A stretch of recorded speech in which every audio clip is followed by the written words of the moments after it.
Make sure you download the Woodward Sports app in the App Store and the Google Play Store today. Take Woodward Sports with you wherever you go and listen live on your phone or mobile device.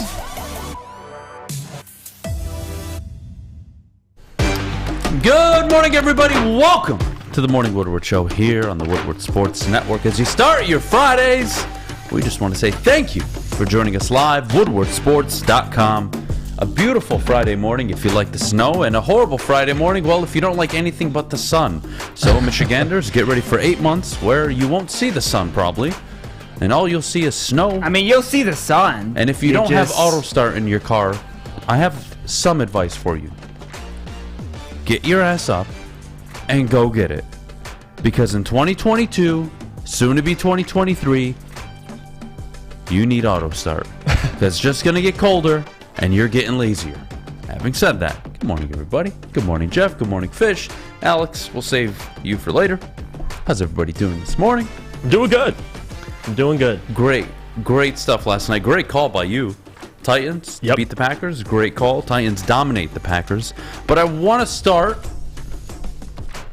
with the news that Ford Field will actually have a game being played this weekend. The Cleveland Browns, unfortunately for me, by the way, because I'm going up against Nick Chubb, who should have been running in 6 feet of snow. Now he gets to run on a full turf field. But I'm going to be honest, I feel like this kind of saves the Bills a little bit because they can't run the ball that well, and they're about to play in 3 to 6 feet of snow. I think it benefits them more than the Browns. It benefits all fantasy football owners, and I think it benefits the Bills more than the Browns. The Browns are kind of capable of running the ball 40, 45 times with Kareem Hunt and Nick Chubb. The Bills, not so much, but I do agree. But look, they're playing at Ford Field, and that means the Bills are likely going to stay here and then turn it around and play on Thursday. Well, I just read a report because I thought they were going to stay here too. Yeah, they're not staying here. It says, and this is on ESPN.com. Yeah, it says they are then flying back or planning to fly back Sunday after the game if weather allows, and have a short practice week before heading back to Detroit to play the Lions. Fine. What is it? A 2-hour flight? Like 45 minutes. Yeah, there you go. Yeah, it's not very good. bad. Flying private jets, luxurious seats. Come on. Yeah, it's not that bad. Lions fans are just hoping there's some jet lag in there. Yeah, there's no such thing as jet lag for an hour flight. They'll be just fine. They're pros. Yeah, they travel to the West Coast, the East Coast, doesn't matter what. But yesterday, the Red Wings beat the Sharks. Yes, go Wings. The Red Wings beat the Sharks, and it was the ugliest 7 goals I've ever seen in my life. Yeah, defensemen, they got busy. I think they got 3 goals from their defensemen. Yeah. It's a good thing. They scored 7. And you know what? A lot of people on social media, a lot of people talking about the Wings said, you know what? They got to win the games against, quote, these type of teams like the Sharks, like the Ducks prior, right? Mm-hmm. You got to beat these teams. Well, they did it. On the road. They just went and beat the Sharks. 7-4. Again, yes, 7-4. That is a lot of goals. But good for the Wings. And then, of course, the Pistons. Jeff, I'll let you take lead on this. 96-91, they lose to the Clippers in a game where Saddiq Bey continues to struggle. Bogdanovich looked like his normal self. Ivy gave you what he's been giving you all year, 18-4-5. What a surprise. He's a very good player. And Killian Hayes turned into, who do you want to compare him to? Muggsy Bogues in his last year in the NBA. You want to compare him to Tony Parker post Ava Longoria divorce. Who do you want to compare him to? Because it ain't looking good. No, they struggled. I think you could say that was their best defensive performance, but offensively, I mean, if you shoot 37% from the field and 19% from 3, it's just hard to win games. I thought defensively they looked very good. I stayed there. I stayed up till probably the third quarter. Then I went to bed because I pretty much have seen enough at this point. But they played a close game. They're on the road, and they have a back-to-back. They play the Lakers tonight, so we'll see how they can respond. I know people, and this is why it's funny, because people freak out about the rumored starting lineup last night. Just wait till game time. What do you mean? It was announced, or at least reported, and I'm not saying it was a fake report or anything, but James Edwards tweeted out, and a lot of other people tweeted out, that the starting lineup last night was going to be Killian, Saddiq, Bojan, Marvin, and Duren. So everyone's like, Ivy's on the bench? And, here come the Dwayne Casey, everyone coming out, Dwayne's this, Dwayne's that, and then the game starts. Thank God I never saw that. And Ivy starting. Because I would have publicly called him a turd. Ivy is your best player on the team. Yeah, and he started, as he should have. But, the Pistons, they struggled, man. They really did. Defensively, again, they're one of their best performances, if not their best. But they couldn't buy a shot, so it wasn't good. But a bigger thing I saw last night. They couldn't buy a 3-point shot. Let's maybe put that into perspective. Yeah, because the Clippers they can't shoot the Clippers three struggled as at well all. from the field. And it was Kawhi's first game back. He played 2 games early this season, but it was his first. Well, they game back needed in him quite because some they won time. by 5 and he scored 6. So there you go. And former Pistons Reggie and Marcus Morris, those two played well. This But is the thing with Killian. I mean, come on, 1 for 8. yeah, Come on, Jeff. He is somebody who, can we agree, can attack the basket, right? Right. Not every time up and down the court. He's not physically imposing, but he's a guy who's shifty enough. He's got, I would say, pretty good handles. He can attack the rim. You should not be going 1 for 8. 0 for 2 from 3. Again, it is always the offensive output that you'll scratch your head and be like, why the hell do you have him on the court? And for all that he played great defense, who had the worst plus-minus on the team last night? Well, I know where you're going with that. Killian Hayes. But I get it. at times he did play pretty good defense. That's But great. The numbers are the numbers. That's He great. did But, have you know, the only worst defense I would plus-minus. give him is that he would probably look better if Cade Cunningham was out there. Oh, this Right. whole team would. Yeah, no question. And the reality is, They miss him. you have guys that you thought going into the year would be good 3-point shooters. Isaiah Livers 0 for 3. Sadiq Bey 2 for 8. Yeah. Burks 0 for 2. Knox 1 for 3, and but not that was really. the difference to their bench. Like that again. That's been the narrative. It's been the narrative all year, but I'm sorry. Hayes can be better if there are shooters around him, and you can apply that same concept to Cade. Right. Sadiq shooting 2 for 8 is just disgusting. 25%. Are you kidding me? 4 for 11 from 3. Why in the hell is Killian Hayes taking almost as many shots as Sadiq Bey? It makes no sense to me. Like, I'm not understanding Sadiq's game over the last 2 weeks. I'm not. Yeah, Don't get it. Him and Bojan, when they play together in the starting lineup, there'll be times where Sadiq, his shot attempts are just very limited. And I don't know if that's him struggling to play with Bojan. I thought it was a good thing he came off the bench, but now he's back in the starting lineup. Again, it's confusing, but here we are. I mean, you're not on the season. You're 3-13. You haven't won a game on the road. Here we I'm are, over it. but And you got what? the Lakers tonight. Well, there was other good things that happened last night. The Packers and Aaron Rodgers fell to 4-7. Wow. Lions are 1 game out of the second spot. I believe half a game, right? Yeah, if they win this Oh, weekend. they yeah. are. No, you're right. You're right. Sorry, So apologies. there's They're that. 3-6. I believe the Lions are. Yeah. Yeah, so they're at 1.5 game, I believe, because you have to actually win, and then you have 1 less loss, 1 less game played, so it counts as half. So, Yeah. But beyond the point, Packers lost, and you know what? I'm just going to be honest with all of you. That game against Dallas, one of the bigger fugazis in the NFL this year. Down 14, you make the comeback, you beat Dallas, yada, yada, yada. Short week, you turn it around at home, you didn't have to travel anywhere, you play the Titans, you're the favorites. Let's just call a spade a spade. The Packers aren't good. No. The roster isn't any good. A.J. Dillon, Aaron Jones, who cares? They're ineffective. Randall Cobb is your leading receiver yesterday. He's as old as my father. Robert Tonyan, MIA again. Christian Watson, God bless his soul, 5 touchdowns the last 2 games. He only catches touchdowns. He does nothing else. What the hell are you doing? Aaron Rodgers, throwing balls away on 4th down. Missing open receivers in the middle of the field. Sammy Watkins, Adam Lazard down the stretch. Yeah. I'm sorry. The Packers aren't any good, and Rodgers isn't playing any good. They're a bad football team. You don't call them underachievers. They're just really bad. And for as much as their defense kind of gave them an opportunity last night, that offense is awful. We laugh a lot about the Lions' defense and how bad they are. The Packers' offense is just as bad as the Lions' defense. And you saw it. You played them a few weeks ago. They only put up 9 points. And what do you know? At home, Tennessee, they only put up 17. Lose by 10 points at home as the favorite. Right. Someone's got to help me with that one. Packers are just a really bad team. And you know what?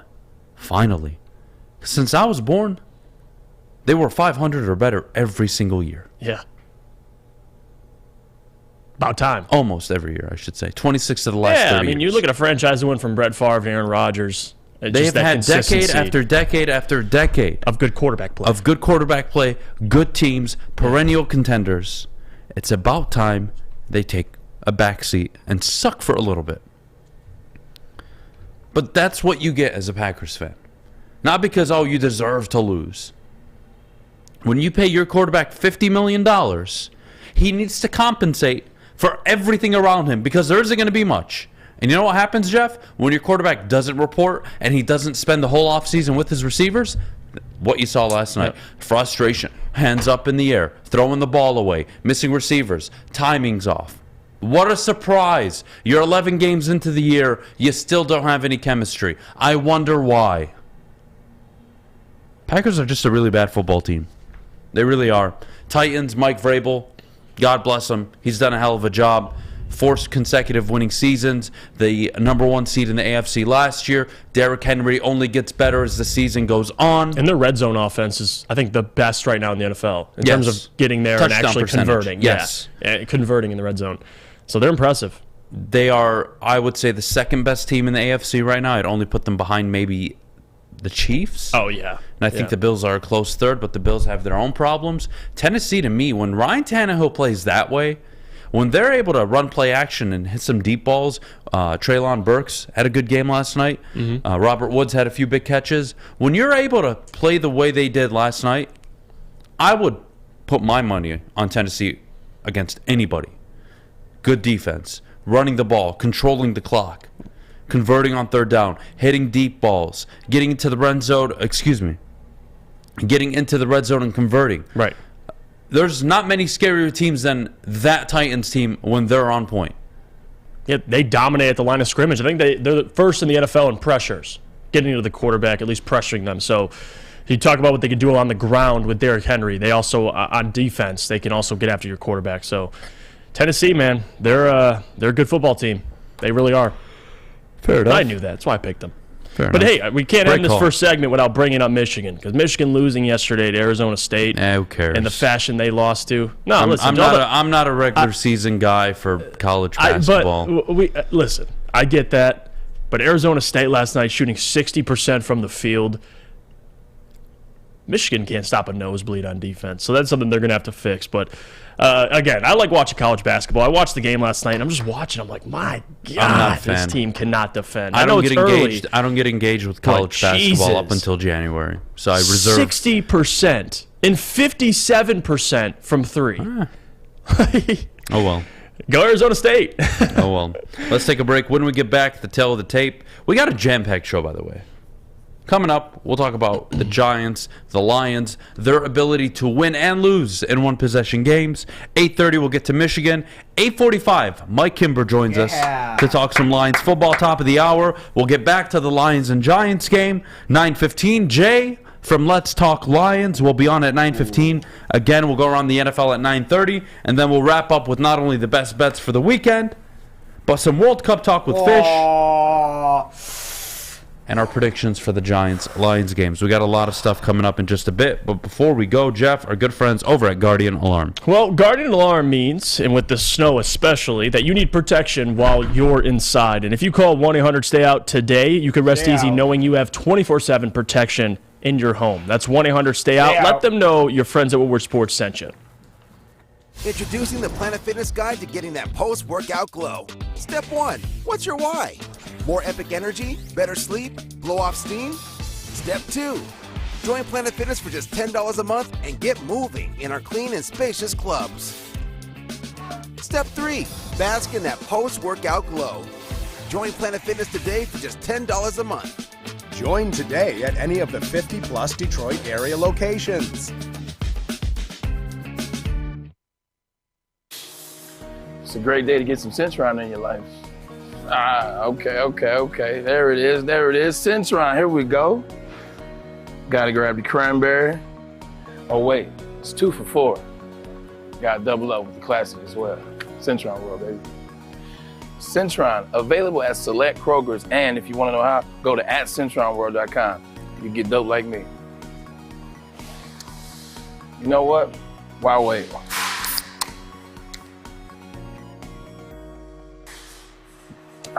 Great taste, guaranteed.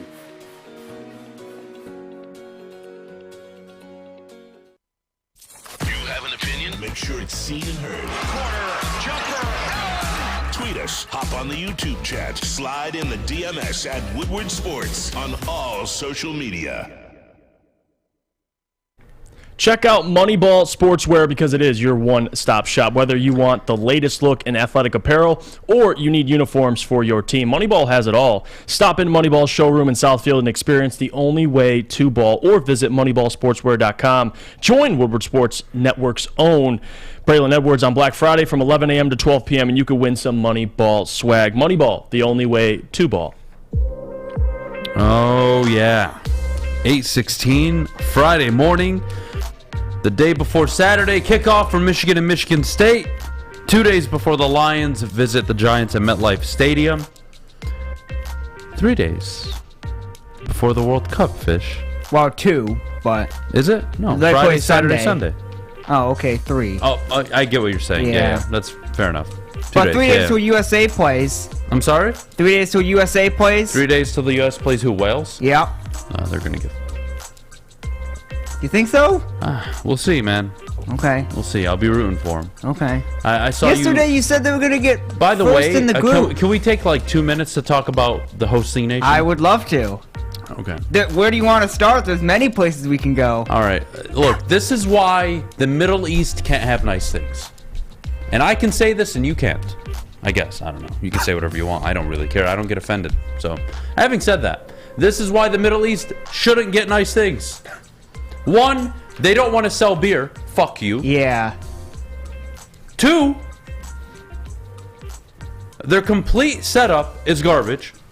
The hotel accommodation, bathrooms. It's Talked about this yesterday. Trash. Yeah. And then 3rd, Fish, if you don't mind, enlighten the whole audience. Well, there's reports coming out about, and I don't think you'll hear from the main media because the main media is doing the games. They obviously can't say this. There's many reports that Qatar paid Ecuador, 8 Ecuadorian players $7.2 million to lose the game 1-0 on Sunday. So hopefully it does not happen. But, yeah. Just give the whole World Cup to Qatar then if they're going to do that. Look, we Just had a similar give situation. Qatar the group, give them the World Cup. You had a similar situation a long time ago when the World Cup was in Korea. I remember, yeah. 2002. And Italy were completely robbed. And it was obvious that the refs were paid to call offside and give cards. And it's all obvious. We all know this, okay? Yeah. It's not going to happen likely. Well, I hope it doesn't. All right? Having said that, this is why you should not be bribed by a nation to host an event. Why would Ecuador choose the money, by the way? I mean, 1.7 million in Ecuador is probably 7 generations worth of wealth. So. Yeah, but wouldn't you want the World Cup? I mean, you're there. Yeah. I'd choose World Cup I over don't know, money buddy. in a heart. I mean, Tough for me to say. But all I know is this will probably go down as the worst World Cup ever. oh, okay. It's so bad. It's so Yeah, pathetic. It kind of is, yeah. It's so pathetic. Unbelievable. Well, can I say, I think the only reason why we're angry, because near will, 11 to 1. We're angry because we want fucking alcohol, buddy. Well, we yeah. want to drink. I know. Who goes to a world? Who has? 1, you have to watch a soccer game, God forbid. 2, you can't drink when you watch it. Oh my God. Well, because New Rule, 11 to 1 Big Gendry, he doesn't understand why everyone's going crazy because he's like, it's Qatar, what do you expect? Qatar Yeah, has this is promised, why the Middle East doesn't deserve anything. I know, but Qatar has promised us everything will be okay. You're allowed to wave your little LGBTQ flags. Everyone will be fine. You're allowed to Look, do whatever. I am We're a not fan. gonna I am yell a at the fan of reporters. respecting a nation's laws and rules, okay?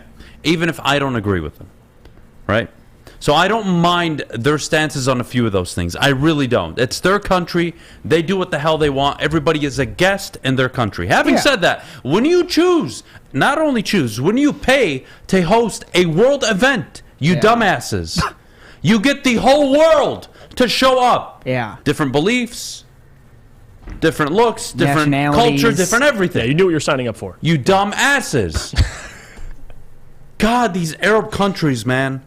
Unreal. I would have been better off if they would have lied. They would have said, hey, come to our country, but we can't promise that, like Jeff, if you were covering the World Cup, hey, Jeff, come to our country. We can't promise you'll get out of our country, The fact but that you come already cover have the World Cup. bribing rumors out of a nation that bribed to get the cup in the first place is disgusting. But let's have some fun. It's time to talk some Lions Well, we already football. had some fun. Yeah, fish, whatever. All right, here's what we got. Tail of the tape. One possession games. Jeff, how many games have the Giants played in that have been ended in one possession compared to the Lions? Top of your head. I'll say 6. All right. That is the Lions' number. The Lions have played in 6 one-possession games. The Giants have played in 8 of them.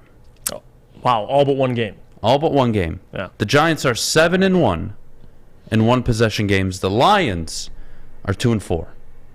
That is quite the stat. That is quite the story on what's been a very I would say an overachieving season for the Giants. A season where you really did not expect them to be 7-2 at this point, and here they are. You have two teams, one who is, as of 2 weeks, finding ways to win, learning how to win in one-possession games. They beat the Packers by 6 points. They beat the Bears by a point. And the 4 games prior to that they played in one-possession games, they lost. What has been the turnaround? What has been the key change? Well, the coach isn't getting in the way. He isn't making any, I would say, stupid decisions. We'll start there. All right, just call it what it is. And the Giants have an innate ability to run the football and play good defense. And that has been their formula for most of the season. But what we confuse sometimes with running the ball effectively is just what we do with the Titans as well. The Titans run the ball effectively. But last night you see how dangerous they can be throwing the football because of the commitment you have to make, Jeff, to stopping the run. Right. And that's what the Giants have been with a resurgence from Saquon Barkley. They have no choice. They have no choice but to commit to stopping the run. And then you see Darius Slayton beat you for 50, 60 yards and a touchdown. Wandale Moore. This is a team that is not limited. Yes, their receivers aren't the best. It's one of the worst in the league. But offensively, they're creative enough. Just like Tennessee, Treylon Burks, Robert Woods. So what? They're not world beaters. They find ways to throw for 330 yards last night, right? Right. Same with the Giants. They find ways. It is a boring offense. It is an offense that run. If we don't get the first down, we're punted. We'll play defense. We trust our defense. That's great. But in one-possession games, what has been the key difference? Why aren't the Lions 5-2 or 6-1? And it's been coaching. You start with the first game of the year for the Giants. One-possession game against the Titans. What do? They go down and score, Jeff. They're down 1 point. They're down 21-20. What do? They go for 2. Yeah, let's win it. His first career game, setting the tone. We are going to win this game. They convert. They win. Everybody on the sideline accepted the reality before they even scored it. It was communicated. Everybody was on the same page. They win. Builds a lot of confidence when you do that. Going into week 2, they do the same thing. And it continues. And it snowballs. And it snowballs. And it keeps going. And now you're 7-1 in one-possession games. The Giants, Jeff, have shown me their discipline on the sideline, clock management, their ability to run the football, and, of course, their defense knows how to close out games. Yeah. No, they're great situationally. And to your point about this Giants offense, the highest point total they've scored all year was 27 against the Packers. In every other game so far, it's been under 27, and they've kept these games close. Like you said, winning by 1 possession in a majority of all these games. If you look at their offense, Darius Slayton really takes up a majority of what they do in terms of the wide receiver core. He leads all of wide receivers on the Giants with 327 yards. The next man up is Saquon with 197. So, and then you have Richie James, Sterling Shepard, who obviously Sterling Shepard's out for the year. So really, this offense isn't world beaters. They have Saquon Barkley, though, who's the best running back right now in the NFL. Him and Derrick Henry, however you want to put it. I would probably lean Saquon. He's averaging 100 yards per game. Like, the guy is an animal. And this week against the Lions defense, who hasn't really proven, at least consistently all year, to be able to stop the run, he's going to cause them issues. He really is. But this game's going to come down to 2 things. One, how do the Lions, at least the secondary, step up? Because this is the worst wide receiver corps they've faced all season. There's that. And on top of that, you have Saquon, who might be the best player they faced offensively. I know Justin Fields, it's harder to prepare for Justin Fields and get looks, especially in practice, for a guy like that. But for Saquon, although it's hard, you can still mimic those looks with Saquon. So they're going to have a tough task this week. It's going to be about stopping the run, getting after the quarterback. They have a decent offensive line in New York. They're more better in terms of the run game, pass blocking. It is what it is. I think the Lions are going to have some opportunities, but like you said, they're just good situationally. And again, this defense for the Giants have kept them in all of these games. If the Lions offense doesn't show up on Sunday in MetLife, they're going to have some issues. Like they're going to have a game where they're efficient. They're not making any bonehead decisions. We can at least come out of that game knowing Dan didn't mess up. But if they do that, I think the Giants are going to score more points because of how bad this Lions defense is. But we'll see what that offense can do, because that's going to be the most important part of this. All right, especially getting Reynolds and Chark back. Well, look, let's look at the Giants and their last 6 games. They've allowed 12, 22, 20, 17, 27, and 16 points. Okay? They've scored 20, 27, 24, 23, 13 in their one loss in that stretch, and then 24. This is an offense that, yes, doesn't put up 30-point games. They haven't scored 30 points all year. This is an offense that, yes, isn't the most attractive offense to watch, but they score enough to win. Yep. Look at the Broncos. Broncos give up the fewest points in the NFL. They're 3-6. Why? They can't score. Mm-hmm. So as much as you want to say this offense can't beat you, hit you with a home run ball, or beat you with, their pace or their finesse or speed, whatever you want to call it. At the same time, Jeff, you have to understand, you have to respect this offense, because they find ways to put up points. Why? They play good defense. Their defense gives them good field position, whether it's with turnovers or forcing punts at the opposing team's goal line. Right. They do a good job. They do their jobs. The coach isn't out there playing roll the dice. And you saw a lot of that from Dan Campbell early. And I could argue, if you look at the Lions' 6 one-possession games, if Dan Campbell was the Dan Campbell he was in these past 2 games, you might be 4-2 in those one-possession games. I could argue 5-1. Having said that, it's going to be a great game. They're going to have to be good in the red zone as well, because you saw against the Bears, their first drive, they get down there, they settle for the field goal. The second drive, they have to go for it on 4th down. And I agreed with that decision. But facing the Giants, I'm not too sure, especially with this defense right now for the Lions and how many yards they're giving up per game. You can't just take field goals. They got to be efficient in the red zone here. They got to capitalize. They got to get touchdowns. 100%. They're going to beat the Giants. Well, look, 8:30. We're gonna pivot to some Lions still, and then we'll get to Michigan versus Illinois. 8:45. Mike, also as you guys would know him previously, Micro Mike, changed his name. Mike Kimber will join the show. Talk some Lions. Let's talk Lions with Jay. And 9:15. Can't wait to have a conversation with both of them. Having said that, we'll take a quick pause. When we get back, Michigan football Lions talk. The phone lines are open. 313-552-6322. Call in top of the hour. We'll take your calls, your thoughts on the game, your predictions for Sunday's outcome. We'll get to that and so much more. But before we do, Jeff, our good friends over at Big Boy. Well, guys, November 22nd is 99-cent Big Boy Day with the purchase of a Pepsi. You can satisfy those taste buds at Big Boy by visiting bigboy.com for full details and participating locations. Fellas, let's be honest. We like things to be easy. We like simple stuff, like sports 7 days a week. We like things uncomplicated, like Lady Jane's Haircuts for Men. Open 10 to 8, 7 days a week. Walk in anytime. Sign in, sit down, watch your favorite team play, and before you know it, your hair will be game ready. Open 10 to 8, 7 days a week. Walk in anytime. Lady Jane's Haircuts for Men. It's wicked awesome. 3 NBA championships. Detroit fans were there. 11 Stanley Cups. Detroit fans were there. 4 World Series wins. Detroit fans were there. And that one Lions playoff win in 1991. Yeah, Detroit fans were there. Woodward Sports, where the fans are.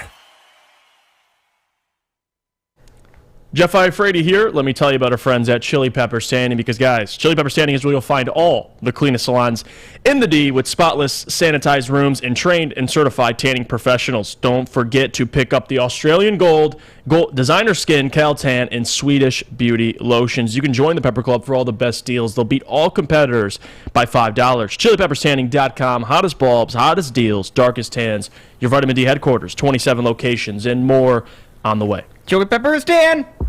All right, we are back here on the Morning Woodward Show live. WoodwardSports.com, 8:30. Let's get into it. Michigan play Illinois. Setting the stage, in my opinion, Jeff, for an undefeated matchup. I think we all expect it against Ohio State. But you never want to overlook your opponent. Right? That's the old cliche. Right. One game at a time. Noon kickoff tomorrow. Michigan are home, their final home game of the year against Illinois.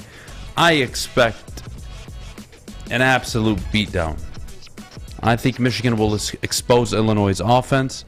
I think they'll expose the defense more than what it has been, right? You've thought of Illinois all year as a defense that's been pretty good, one of the better ones in the Big Ten. Well, they're going to get a reality check. Because likely Blake Corum will go for another $150 and 2 touchdowns. McCarthy will throw for 180, 200 yards and a touchdown, maybe 2. And Michigan are, in my opinion, going to win this game 45, 48, something along those lines. 40-plus points for sure. We'll go with 48-7, 48-10. Give me Michigan. No, I'm with you. At Ann Arbor, too. Give me Michigan. I think this is a good test for them because Illinois is good on both sides of the line of scrimmage. I mean, they have Chase Brown, who's one of the better running backs in the nation right now. And on top of that, they play man coverage. It's going to be a good test for JJ in this offense, those wide receivers. But I expect nothing short of, like you said, Adam, domination, allowing Blake Corum to get to his spots, have another big performance, $150 and 2 touchdowns, something along those lines. I expect Michigan to beat them decisively. But I do think Illinois will, cause some issues, especially maybe early on. We've seen Michigan get off to these slow starts, but by the time the fourth quarter comes, I think Michigan's going to be up big. So we'll go ahead and say Michigan. I don't know what the spread is currently. I'll check right here. It says -18. They're favored. Yeah, give me that. I think they cover that. Yeah, look, at the end of the day, Michigan, again, it's all in front of you. And Michigan fans, congrats to you. You look at the last 2 years, where you were before COVID. 2-4. Mm-hmm. Get rid of Harbaugh. It's falling apart. Program's not any good. Get rid of them. They ducked Ohio State. You can't win bowl games. All right. Fair enough. All right. How about this? I'll raise you not being able to beat Ohio State to beating Ohio State, in that time span being 2-0 against Penn State, 1-1 against Michigan State, only suffering 2 losses in that time span, one at the time to number 7, I believe, ranked Michigan State, and the other to the best team and actually the national champion, reigning defending national champion, Georgia. Michigan have been unbelievable since the end of the COVID season. They've turned it around. I'm sure Michigan fans, you're enjoying the hell out of this one. And as you should, enjoy it. You're 10-0. Don't take Illinois for granted. Enjoy that win. And then it's off to Columbus. And you know what? We'll start it from now. I think you have a great chance, a very, very good chance, to head down to Columbus and beat Ohio State in the Horseshoe for the first time since 2000. And they can do it their way. Right? This isn't about, well, they got to, open up the playbook, allow JJ to air out the ball. No, they can dominate the line of scrimmage. I do think that's replicable from last year. So I got a lot of confidence in Michigan heading into Ohio State. I know it's on the road, and if we know anything about college football, having that home field advantage is unlike no other. But I still believe Michigan has as good a shot as they did last year. I really do. Because they can do this exact same thing, dominate at the line of scrimmage. We've seen Ohio State been able to be pushed around this year. But we'll see. This is one of those Heisman-defining performances for CJ and Blake Corum. This game next weekend might give some clarity to the Heisman race a little bit. Not saying it'll be the winner, but I think you'll know who's in that conversation. And you know what? We got to address it. Yesterday on the Armani and Edwards.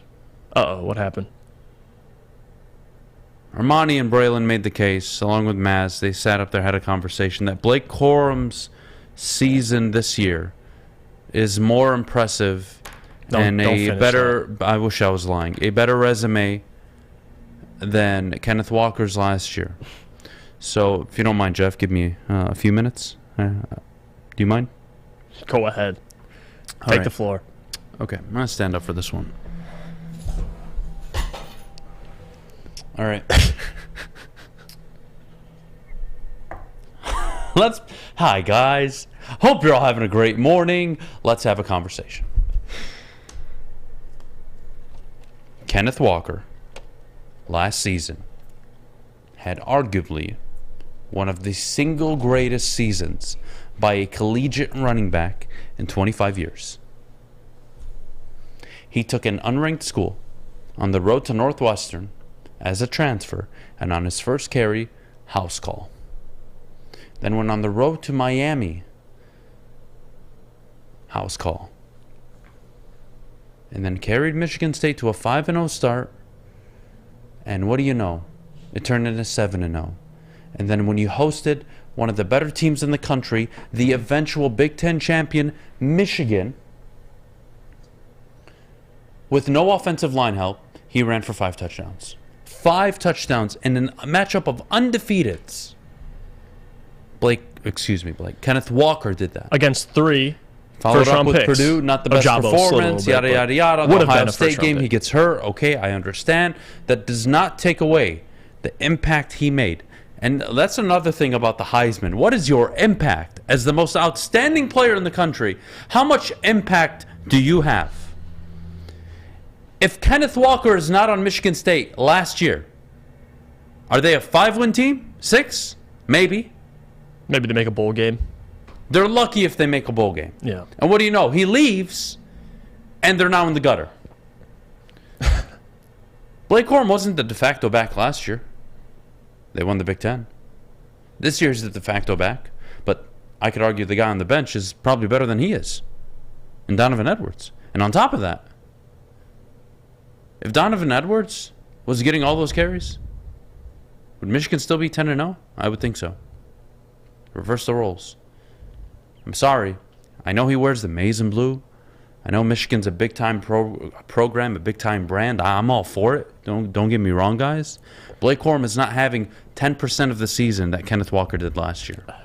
He meant more to Michigan State than Blake Corum has to Michigan. Kenneth Walker was, quote, more outstanding last year than Blake Corum has been this year. Blake Corum. Oh, wait. Who did he get his 5 touchdowns against this year? Could you remind me, Jeff? What team? It wasn't a team like Michigan. Oh, so he didn't run for 5 touchdowns in an undefeated matchup? No, he didn't. Oh. He did not. Oh, excuse me. Let me pull this up. That way I'm not lying to you. So here's what he did. You ready for this one? He ran for 5 touchdowns against... Oh, this is the best. On 12 carries, he ran for 5 touchdowns against Connecticut. Meanwhile, Kenneth Walker did it against Michigan in an undefeated matchup in late October. Guys... Like the numbers are the numbers. You can all support Michigan. I have no problem with it. You can hate Michigan State. I don't care. You can like Michigan State. I don't care. You guys do whatever you want. This is all about you guys. Having said that, stop the nonsense. No, Kenneth Walker's season last year is one of the most impressive years by a back in the last 25 years. Unfortunately for him, Aiden Hutchinson had a late surge on the eventual Big Ten champions. Yep. His best game came at the end of the year against Ohio State. Bryce Young was clearly the Heisman favorite, and this year the field is a little... How do I justify the field? It's kind of average this year. It's wide open. It's very wide open, and you know what? Here we are. Talking about Blake Corum, deservedly so, in the Heisman race. And let me comment on this too, because I see what you're saying. And I definitely agree, at least from an eye test perspective, we can all agree that Kenneth Walker was more impressive. But statistically, it'll be close. And on top of that, the thing that hurt Kenneth Walker last year was his performance against Ohio State, right? Whether he was injured or not, that's just the reality. So if Corum comes out and has a big game against Ohio State, they go undefeated, Michigan makes the college football playoff, and Corum has the season he's having so far, I do think there's an argument. Because if you have as big of a game as he's had, he already ran for $150 and multiple touchdowns against Penn State. He does it again against Ohio State. They beat Ohio State at Columbus. I'm going to be honest, Adam. Although I see what you're saying, and I can agree that Kenneth Walker, in terms of the eye test, was more impressive, Blake Corum statistically, and adding in that a potential performance against Ohio State, does put him up there. I don't think it would be 10%. No, yes, it's but not that 10%. has not happened yet. Not 10%. But that's not happened yet. Stop it, Jeff. Stop it. Blake Corum's season is impressive. The numbers are the numbers. The numbers are the numbers. What the fuck does that mean? Like I said, the eye numbers test, are the numbers. If you watch Kenneth Walker, he hasn't played a single ranked team since Penn State, and I'll give him credit. He absolutely ran all over him. Yeah. 11th ranked team. He didn't go on the road to Miami against a ranked team at the time and body them. He didn't body Northwestern on the road. He didn't body Michigan at home for 5 touchdowns. Again. And I'm not trying to tell you that Blake Corum doesn't deserve to be in the Heisman race. He does. His numbers are off the charts. Yeah, he has been a monster season. Yeah. You could argue he's been the best running back in the country this year. You could make that argument, and I wouldn't disagree with it. Right. One is playing for the reigning defending Big Ten champions, and the other played for a team that had 2 wins in a COVID year and were expected to win 4 games last year, and he led them to an 11-win season. But the thing that I think separates them is Corum is doing it with probably the best offensive line in the nation. I think that would be probably the knock. Is Kenneth Walker had a bad offensive line. Again, I don't want to discredit. He was turning water into wine. I mean, that's the thing. That's why I always say it's a more impressive season. Right, and I'd agree. What Kenneth Walker worked with is very much different. You put Kenneth Walker this year. Go put him in front of that Michigan offensive line. Michigan are probably winning a national title. Yeah, he would be. He's definitely getting invited to New York. I'll tell you that, no question. But you can't. I get what you're saying, but it's hard to dismiss what Corum's been doing. He's got to do it against Ohio State. That was kind of the tough knock that's going to be the Kenneth conversation Walker. now. Right. If Blake Corum plays against Ohio State and delivers 28 carries, 170 yards, 4 touchdowns, in my opinion, he has solidified his place not only in New York, but I would consider him, if I was a voter, for a first or second place vote. I'm being fair here. Yeah. But you can't tell me right now, as of today, Blake Corum is having a better season, a better Heisman season than Kenneth Walker. That's a stretch. Yeah. When Kenneth Walker's 5 touchdowns in a single game came against Michigan, undefeated at the time, and Blake Corum's came against UConn. To say it now is a stretch. Before that Ohio State game. That's my point. Yeah, and I get where you're coming from. Now, again, if he goes out and he balls against Ohio State, I expect him to ball against Illinois. I expect him to be very effective against Ohio State. But that doesn't matter until it happens. I have Kenneth Walker's sample size. It's done. It's over with. And let's not forget the 2 games he missed. True. UConn is a bowl team this year, Adam. Wow, very impressive. I love the sarcasm, Jesse. I appreciate it. Put some respect on their name. Booner, you're wrong on this one, buddy. UConn, put some respect on their name. 59-0, put some respect on their name. Come on, guys. Blake Corum is having an amazing season. I am not taking anything away. But if you can't take a step back from your Michigan fandom and acknowledge that what Kenneth Walker did last year was one of the greatest single-season performances by a running back in the last 15, 20 years, we can't have a conversation because you're not even attempting to have one. And I love on WoodwardSports.com, Cheech says, so it's Corum's fault because he has an offensive line. No one's saying it's his fault. We're just simply acknowledge that. Who said that? Kenneth Walker had less to work with. What's his name? Cheech? Yeah, my guy Cheech. Cheech turns in. Your guy? Tell your guy to shut the fuck up. All right. He's always tuning in, man. Appreciate the comment, but it's not. We're not punishing Corum. It's the dumbest thing I've ever heard. For how good good his offensive line is. We're just simply acknowledging. Yeah, Kenneth Walker had to turn water into wine. Kenneth Walker, chicken. You know what? Into chicken played soup. with the worst secondary in the country. Yeah. And had as many season wins, almost one fewer. Excuse me. They won 10 regular season games. Then Michigan last year, 10-2 in the regular season. They won their bowl game. 10-2. He basically missed the entire Ohio State game. What are we talking about here? Yeah, and Kenneth Walker was pretty much their entire offense. He was the team. Yeah, he was their offense. And what do you know? When he didn't play well, they lost. Yeah. Losing to Purdue. They did lose to Purdue. And you know what? They're stupid because, in my opinion, look, it's college football. I'm not telling you that Kenneth Walker is the greatest single season ever. But what he did last year is the best in the last 15, 20 years easily. And if you can't acknowledge that, and then you want to sit here and tell me about Blake Corum, we can't have an honest conversation. The stats are the same. Okay? What does that mean? Context, though, is a... Okay, then Drake May should win the Heisman. You know what? I take that back. Kenny Pickett should have won the Heisman last year over Bryce Young. If stats are all that matters. If you can't watch the game, watch the film, understand the cultural impact that Kenneth Walker had compared to Blake Corum. Blake Corum's just a running back. It's a damn Blake good Corum's not back. a second-round pick. What? Come on. He's a third-round pick. Maybe.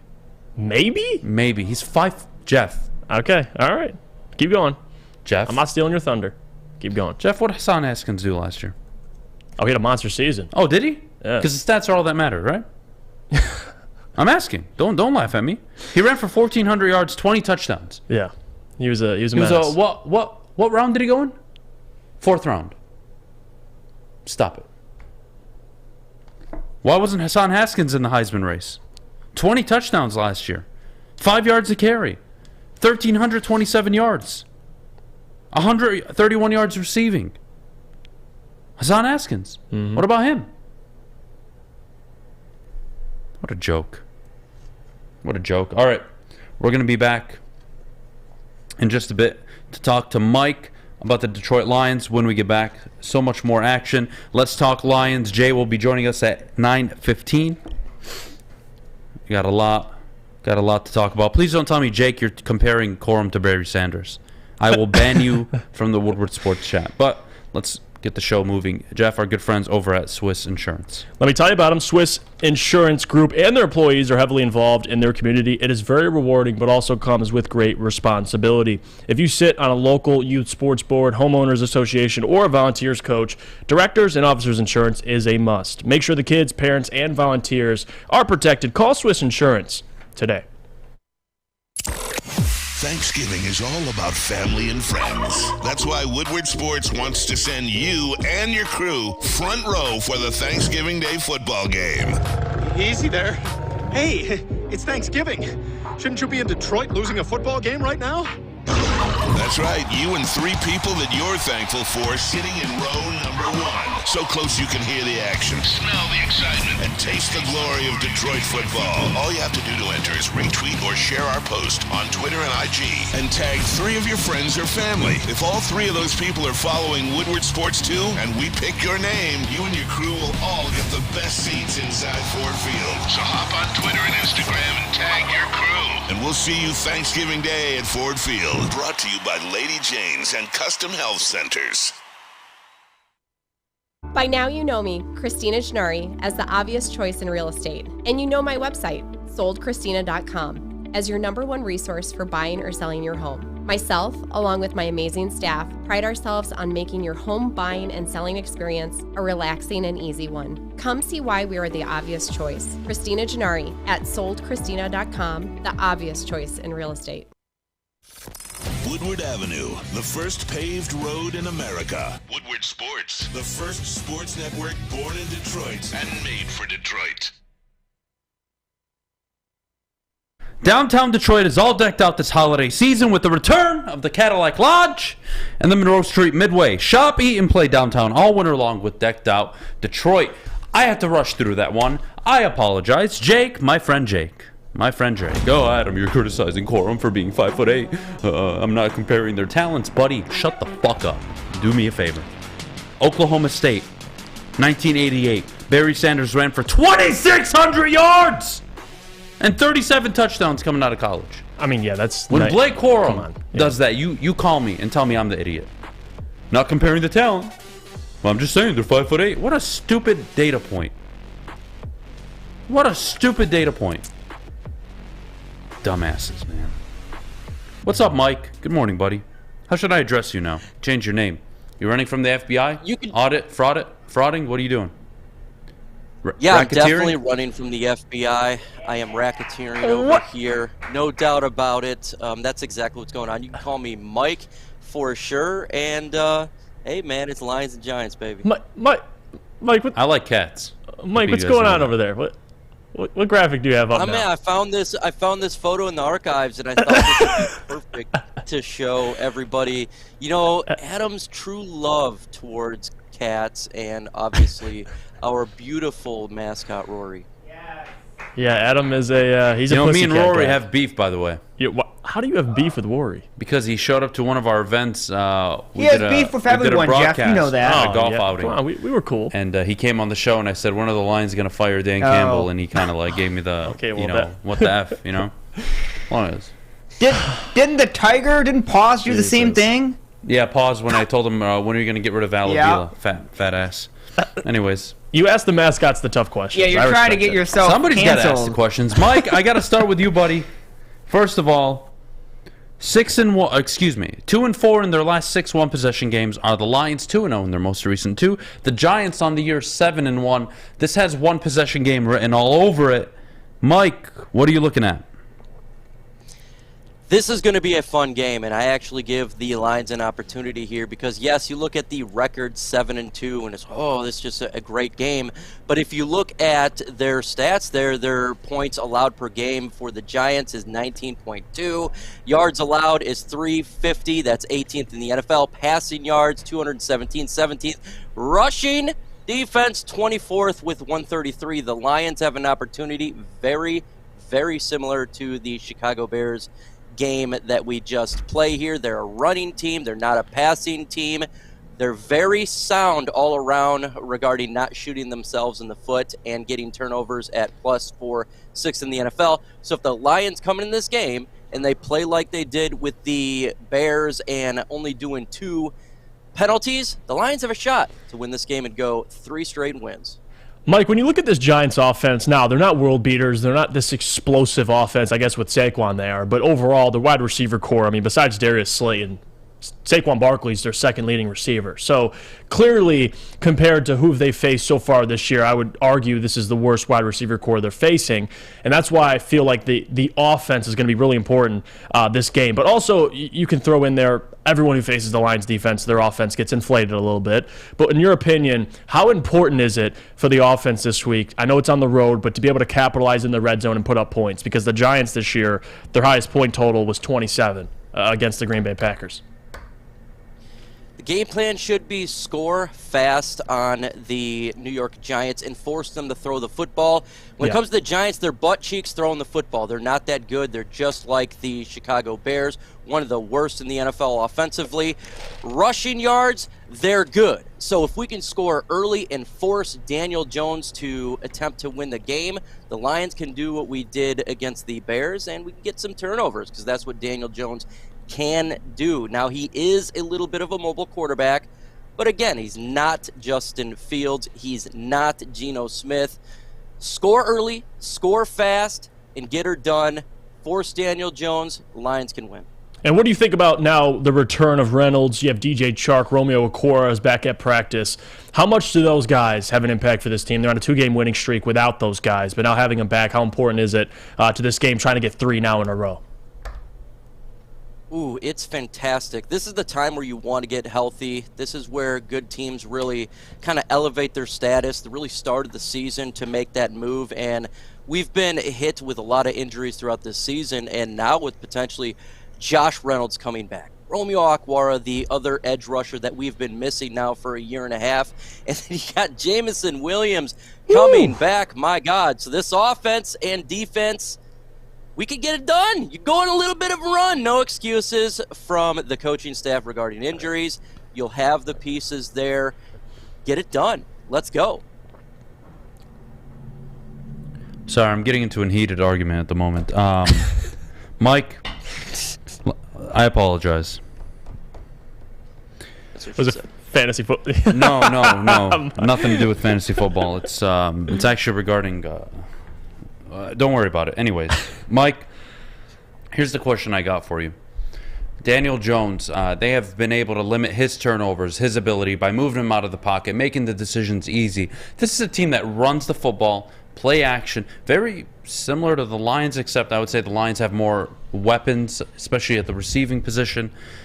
What is the key to victory? If you have to give me one for the Lions, is it on the defensive side of the ball they continue to force turnovers, which the Giants don't do?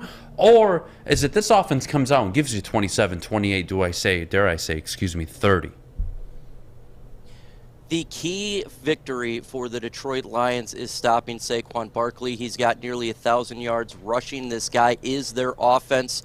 When you think of the Giants, there's nothing else there that they're really doing. It's Saquon Barkley and everybody else. They need to focus on forcing Saquon Barkley to not be getting 10 yards a carry and really put the extra safety in the box, in all honesty. Their wide receivers are cheeks. I'm okay with going man here with Jeff Okudah and Jerry Jacobs.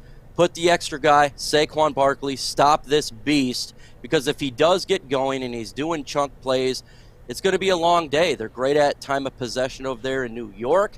We got to lower that time of possession and have it on our side. That means stop Saquon Barkley.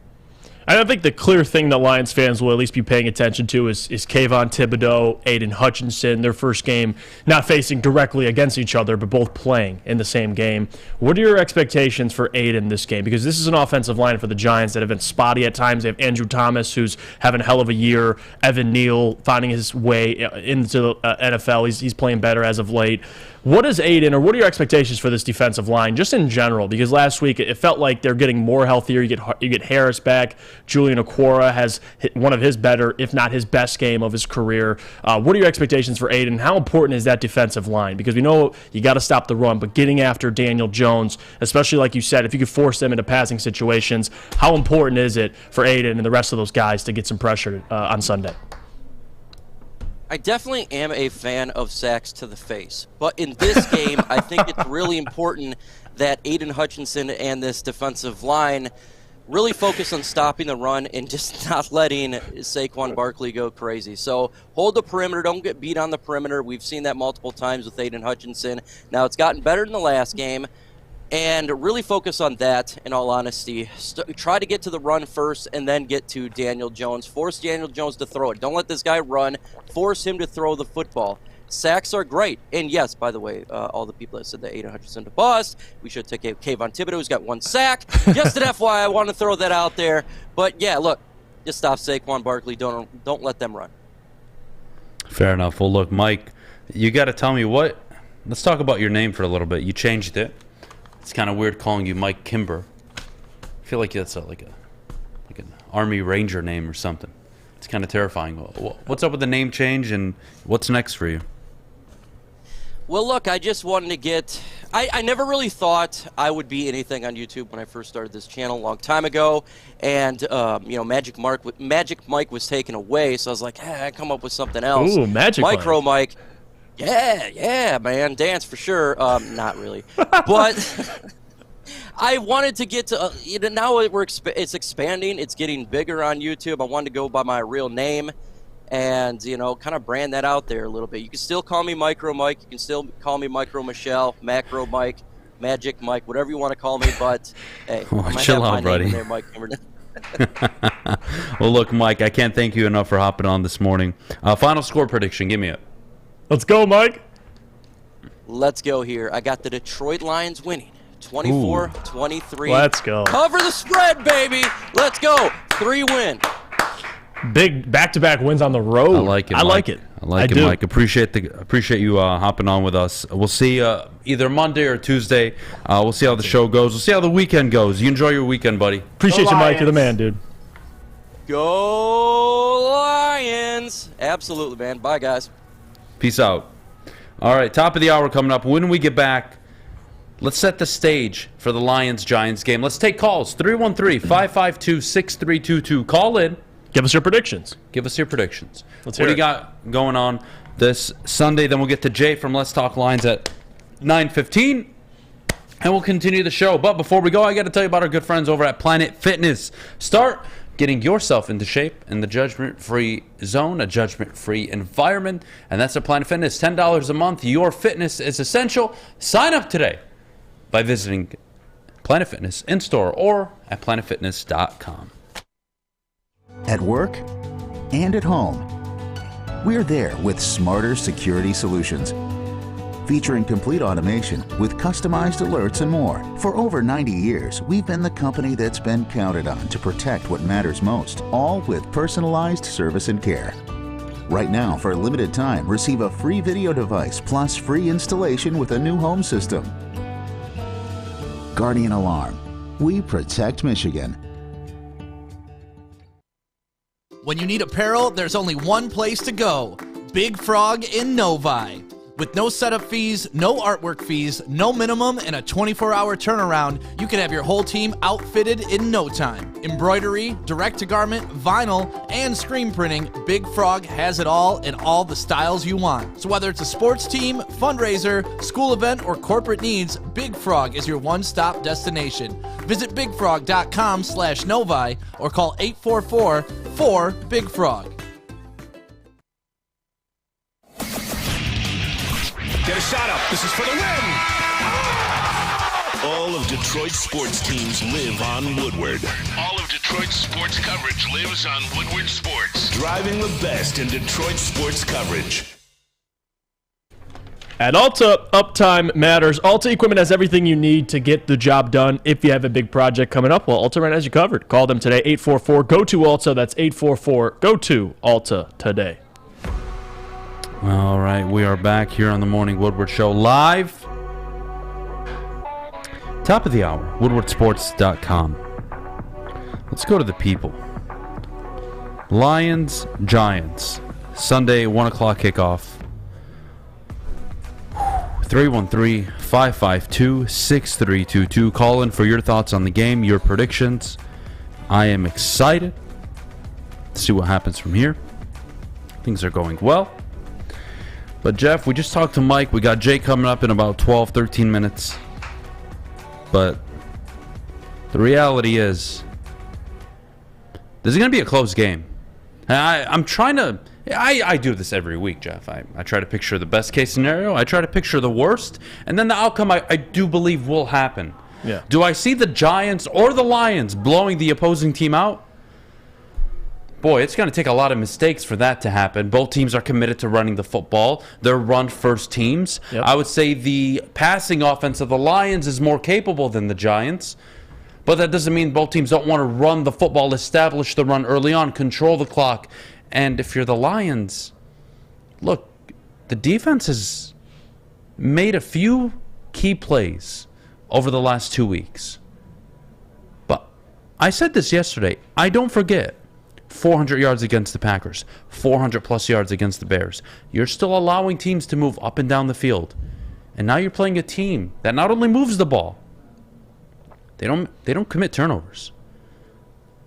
So can you force Daniel Jones to throw a bad interception? Right. Can you force Saquon to fumble? Can you force a receiver to fumble? Can you force them into third and long situations where they're committing holding penalties? Can you do this? Can you keep Daniel Jones in the pocket as well? Is the key question. Yeah, because he can run the ball. And that, to me, is this entire game.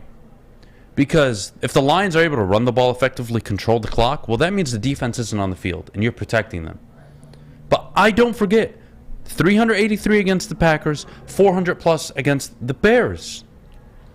It hasn't been solved. You've just had your number 2 overall pick making plays at the end of the game against Chicago and Aquara, okay? And the week prior, you had your number 2 overall pick making a hell of a play. You had Kirby Joseph getting 2 interceptions. You had goal line turnovers. Everything was working. But you were still giving up a ton of yards. This is a team that doesn't turn over the ball. They play very disciplined football. They don't commit many penalties. Lions have a handful in front of them, man. This is going to be a very good game, I think. Yeah, no, me too. I could see it, especially how you said it, too. Both teams want to establish the run. I don't think it'll be a high-scoring game. I do think it's going to come down to winning the turnover battle, time of possession. I think you hit on all the points. But the bigger question is not only keeping Daniel in the pocket, but you see the Giants so far this year, they'll be on third and long, and Daniel will make a play with his legs and get a first down. Like, that stuff can't happen. To be able to get this offense off the field, keep your offense on the field, that's the best case scenario. And you got to be efficient in the red zone, because if you look at the Bears game, like I said earlier, you can't just settle for field goals. At least your defense is stout and having one of their better performances, which I don't want to bank on, especially on the road. So it's going to come down to being efficient in the red zone, which they've been at times, especially early in the season. But can they get back to that on the road at MetLife is the question against this defense. That's to be told. It really is. But I do think they have a shot. I think we agree there mutually. I agree 100%. Because and one more point, even against, because we talk about the run game. I mean, the Chicago Bears had 258 yards on the ground. 150 of that came from Fields. So, and again, Daniel Jones isn't Fields or Lamar, but he can run the ball. I mean, he's third or fourth right now in quarterback rushing league leaders behind Lamar, Justin Fields. He's right under those guys. So don't sleep on Daniel Jones, man. He can make plays with his legs when he's called on. So that's going to be the question. Staying disciplined, making sure you know your assignments, especially Saquon. I mean, Saquon this year, that's their home run hitter. And no matter how ugly the Giants' drive looks, he could still break off and get you a 40-yard touchdown run. I mean, the elusiveness he has. So that's the player. I mean, he's going to, whether Saquon has one of his better games of the season or one of his worst games, I think that's going to be the deciding factor of the game entirely. Because he is the New York Giants offense, mostly. I'm with you. Let's go to Deshaun out in Detroit. Deshaun, you're on the Morning Woodward Show. Your score predictions, buddy. How do you think the game's going to go? Who's the key player to the game? It's all you. The key player to the game for me is going to be Adham Hutchinson again, maybe this week. And good morning to you guys as well. Good morning. My score prediction is 31-17, the Lions. The reason is why I'm saying that is because the defense is seeing a running quarterback for the second week in a row. I got faith in the guys to contain this guy Daniel Jones, and I'm really not confident in his throwing like that. And I think we might jump out on him because we got some momentum going, and that might get the Giants in a little bit of trouble. We got a lot of momentum on our side as far as us winning, but they do have a good defense. And speaking to what Jeff said about the red zone, the Lions have been one of the better red zone scoring teams in the NFL this year in terms of touchdowns. So if we can get down there and we can get some points up on the board early, I think we can get them out their game plan, and I think the defense will be ready, and they will be on their they will cross. I believe Aaron Glenn did cross his T's and dot his I's, and make sure he got the players in the right position with Rodrigo coming back as well. I'm 100% with you, Deshaun. I think, and so far the Giants haven't really had to do that besides they lost earlier in the year to Seattle, where you force them out of their game plan. They get down early, and they're forced into passing situations with Daniel Jones, who, again, isn't going to single-handedly beat you with his arm. So I'm with you, Deshaun. I think the game plan, and the Lions know this, AG knows this, you got to slow down Saquon, at least limit those big plays, and go up early offensively. Because, like you said, man, force them to pass the ball, because they don't really have anybody that can beat you besides Slayton. So, again, and Barkley, of course. So I'm all with you. I think you're 100% correct. Deshaun, appreciate you being on the show this morning, man. Thank you for calling in. You have a good rest of your morning, buddy. You too. Appreciate you. Guys too. Always. All right, let's go to Scott. Let's go to Scott in North Branch. Scott, you're on the morning show. What do you got? Score predictions for the Lions-Giants game. Good morning, guys. Good morning. How you doing? Good. Not too bad. Score prediction for the Lions-Giants game. Not about to hop on that bandwagon with the back-to-back W's just yet. I think they're going to lose this one, but it's going to come between a field goal. I can see it. I can see it happening. Again, I'm more with you, Scott. I think it is going to be a closer game. This has one possession game written all over it. I just don't see how the Giants blitz the Lions unless Jared Goff throws a pick six, they commit 2-3 turnovers, and it's just a 28-35-17 game, which I like to run scenarios, computer simulations. I like to do that in my head. Right. Like, what would it take for the Giants to absolutely blitz the Detroit Lions? And to me, you're talking a ton of mistakes, tons of penalties, fumbles, interceptions, the Giants the Giants offense exposing maybe the run defense, the secondary. It would take so much. I just don't see that. I'm more with Scott. This has one possession win all over it. Appreciate the call, Scott. Let's go to Anderson out in New Baltimore. Anderson, you're on the morning show. What do you got for us, buddy? Anderson. How's it going, Jeff? Good. How are you, bro? Good to hear from you. I guess I just suck nuts here. What's that? Went to high school together. I'm listening. Oh, no way. Yes, sir. Yeah. What'd it do? What do you want to talk about? So I think we got to pump the brakes a little bit. All right. What has the Detroit Lions in their franchise history proven to us that they can win 3 games in a row? 3's a streak. 2, I don't know. It's just a coincidence. I think that the Giants are going to come out. They've proven they can win this year. I think it's going to be a close game. The Lions can scrap, but I think ultimately the Giants are going to win in a one-possession game. Saquon's just a little too much. We gave up 400 yards last week. I think it's going to be a great game, but ultimately give me the Giants in this one. And on top of that, Anderson, too, like we talk about this being a one-possession game. The fact of the matter is, do you trust Brian Daboll or Dan Campbell in a one-possession game? Like that's what it comes down to. Data would lean Daboll. Yeah.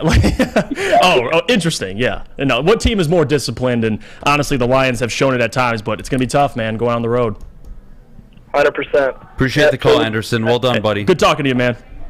Heck yeah, have a good one. Went to high school with him, huh? Yes. Yeah. Still talk to him today, or it on and off? Like every once in a while. I know of him. If I see him in person, I'll say what up to him. Oh, so you're not like too, I'm Jeff. I don't say hi to anybody. Oh, what? No, I'm not like that. Well, I went out with you the other week, and you wore your hat. You don't want anybody to notice you, and a few people came up, and you kind of gave them the Heisman stiff arm. So. Fake news. Fake news. No, Anderson, he's the man, dude. He's Fake cool. news. Oh God. All right. My goodness. So wait, what high school did you go to? New Baltimore? No, not New Baltimore High School. I don't know what the hell it is. Anchor Bay High School. It's in guys. I am illiterate past Wayne County. So this man does not know. Go Tars. Yeah, this man does not know any city outside of Birmingham or Dearborn. Hey, your soccer team did pretty good. Yeah. Not and I don't follow the soccer team as much. You should. But I'll pop in for a football game. You're a disgrace to your high school. Having said you are. Having said that, let's go to James. Oh, he just hung up. Oh, he hung up. So. Damn it, James. Adam, do you know where Oswaso is? No, I don't. No, he does not. I have no idea. We know, Adam. We know. I know, Jesse. I'm shocked you didn't see New Baltimore and just assumed Baltimore, Maryland.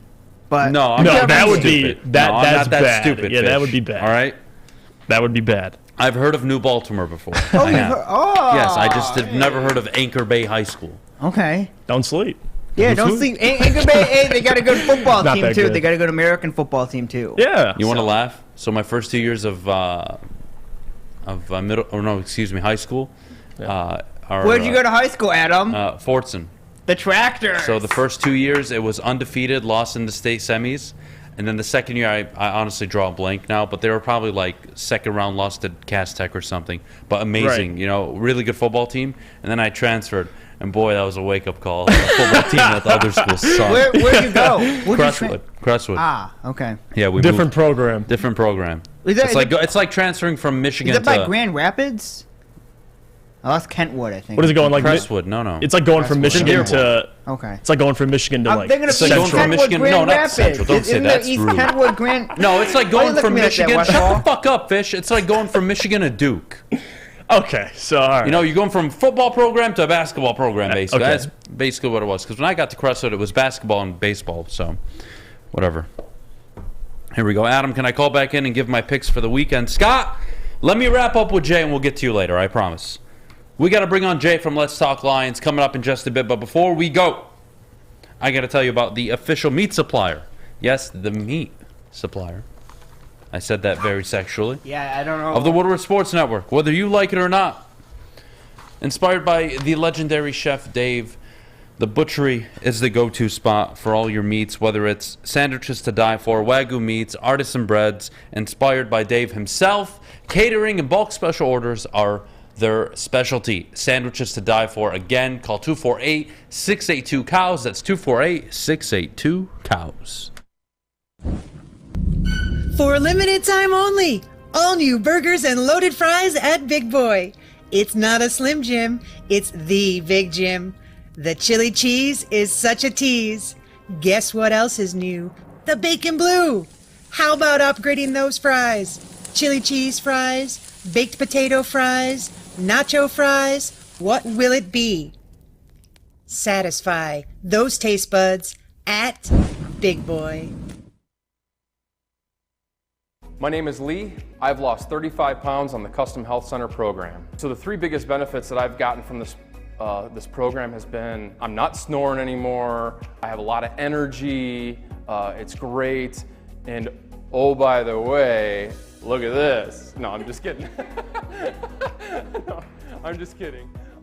Call us at 844-789-THIN or visit CustomHealthCenters.com for a free consultation and get started for as little as $5 a day. We don't like to brag that we are the toughest sports network in Detroit, but we do have a guy named Darren McCarty on our side. Lemieux and McCarty, who've had a good knockdown drag up. There they go, right on the whistle. They were talking to one another. Woodward Sports. All right, you want to take 3 people you don't like front row for the Thanksgiving Day game? Well, here's your chance. Retweet the post we have pinned at the top of our Twitter page and tag 3 of your buddies. And make sure they're all following Woodward Sports, or do it on Instagram, and you'll be eligible to win 3 front row tickets. This awesome giveaway is brought to you by our good friends over at Lady Jane's and Custom Health Centers. Yo, Adam. Ask Flannel Sam who's better, Wallace or Anthony Davis. Fair warning, he might break his headset. Denver? Hey, did you see that yesterday? That was a legendary moment. Flannel, Absolutely I like awesome. you, buddy. We like employing you here. Show. I don't ever want to have to terminate you because of something like this, but dude, cut the crap on Ben Wallace. Uh-oh. 4-time Defensive Player of the Year. He was the de facto best player on that team, in my opinion. Anthony Davis was not when he got his little BS bubble championship. Oh boy. Now, is Anthony Davis a more well-rounded offensive player? Absolutely. He's 100 times the player Ben Wallace was on offense. But Ben Wallace had his own rights. And in his own way, was one of the better players we've ever seen because of his defensive prowess. So cut the crap on the Ben Wallace stuff, Can please. I talk about the bubble? Everyone says it's a fake championship, but you know if it was the Pistons that won, if the Pistons won, if the Pistons won, would we be saying fake championship? I don't think so. Mute your mic. And to be honest with you, the statement that Sticks said, I can get why he was frustrated. Yeah. No, I think it's a bit overblown. I know. I know. Different eras. Not enough to I'm throw your sorry. headset. Look, when you were working in the 1990s, you didn't think about the next job. It was I'm working this job till I'm 70 and I'm retiring. Right. In 2022, I can go take a job in downtown for tech, and in 3 months change my mind because I have options in 2022 and go work in Southern Cal or go work in Miami or work remote and change my job lifestyle, whatever I want. Because in today's world, there are more options. Like, let's relax on this. Oh, they didn't ever left. And you're ignorant to free agency and how it's developed and the cap space and the tax-free. Like, come on. Because you can't have it both ways. You can't have it both ways. Let's be honest here. LeBron, in that team he took to the finals his first time around. Kobe almost left. In Cleveland. Kobe did almost leave. If Kobe came into the league 5 years later, he would have left L.A. I promise you. And imagine if LeBron stayed in Cleveland his whole career, didn't win as many championships. Oh, wait. I think everybody would be quick to criticize regardless. So if you want to criticize him for moving teams, that's fine. Go ahead. All right. It's a different time, different era. We got Jay on. I don't want to waste his time. Yeah, don't waste Jay's time. I've been waiting to talk to this guy since yesterday. He's great. I've been very excited. He's great. Jay, good morning. How you doing, buddy? What's up, Jay? Hey, what's happening? Can you guys hear me? We good? Oh, yeah. Yes, sir. Oh, yeah, we're That's clear. what I'm talking about. Listen, you guys, you were talking a little bit about high school. I think it's worth noting. I'm from Jersey. Our high school was the #1 marching band in the state. That's what take matters. it for what it is. I was not a part of it. Hey, but you know what? We take credit for it, Jay. That's all that matters. Take credit for it. That's it, baby. That's it, dude. How All you right, guys Jay. doing? I'm doing great, man. I'm doing great. Look, let's start with this. The Giants 7-1 in one possession games. The Lions 2-4, but they've won their last 2. Where's your confidence level with the Lions right now after their 1-6 start? Confidence level for me is this is still obviously the second year of a rebuild. I like the trajectory. I like where we're going. You could tell through 9 games last year versus through 9 games this year, we are making the proper adjustments. The one area where my confidence has been shaky is some of Dan Campbell's calls throughout the year because I think we would have won a few other games. I'm with you on that. I'll tell you what, coaching has been, I would say, much better the last 2 weeks. Yeah. Dan Campbell has gotten out of the way, and Would you call me crazy if I said if the Dan Campbell you've seen the last 2 weeks was coaching the whole year, I could argue in one-possession games maybe it'd be 4-2, Jay? No, I would not disagree with you at all. In fact, I would agree. I look at the Minnesota game as a great example. I'm like, we had that. That was our W to bring home. That should have been his first road W. I mean, you look at some of the calls throughout this year, though. I forget if it was Minnesota or what other game it was where we went for it on 4th down 6 times. And I'm like, if we had the Dan Campbell of the last 2 weeks and we weren't doing that crazy, those ballsy moves, I just am like, we could have a better record. We should have a better record. Yeah, no question. And Jay, I want to ask you too, because with this Giants team, the narrative all year has been low-scoring games, running the football, relying on their defense, not allowing Daniel Jones to, single-handedly beat yourself. I mean, he hasn't been set up in a ton of situations to do that. Saquon having hell of a year. How important is it on Sunday on the road for this offense? Because we saw last week against the Bears, not only did they scored in the second half. I mean, with the help of Jeff Okudah getting that pick 6. Obviously, the week prior, you score 15. The Miami game, you score all those points in the first half. And before that, 6 against Dallas, shutout against New England.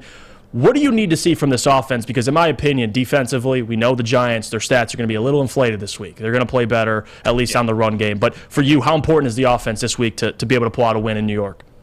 Bro, Jeff, if the offense doesn't show up, we don't stand a chance. It's just the unfortunate truth of the Lions this year because our defense is not good. It's not where we need it to be. Now, are we seeing some bright shining stars on it? Some people coming out? Yeah, absolutely. But if the offense doesn't show, man, we don't stand a chance. They will run all day all over us. Look at Saquon's thighs. They are Zeus's thighs.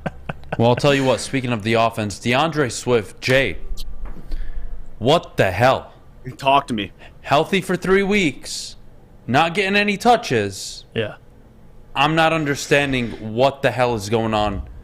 Bro, with him, I mean, his shoulder. I think it might be. I'm sorry, I'm talking over you. That's my bad. Oh, you're good. You're good. I'm listening. I'm here for you.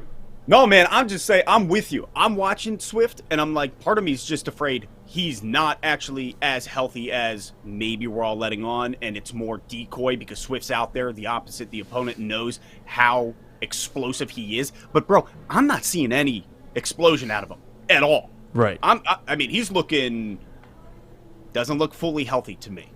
No, he doesn't, and especially with this defense, because when I look at this defensive line, them getting healthier, getting Charles Harris back, you get John Kaminsky back, you have Josh Pascal playing and getting better by the game. How important is it? Because we know they got to stop the run, but how important is it for Aiden and for the rest of these guys? You get Romeo Cora back to practice this week. What are your expectations for this defense? Because we know they got to stop the run. Last week, the secondary played better. Jeff Okudah had the pick 6, first of his career. What are your expectations out of this defense? What do they have to do? What do they have to stop besides just the run in order to win this game on Sunday and steal one on the road?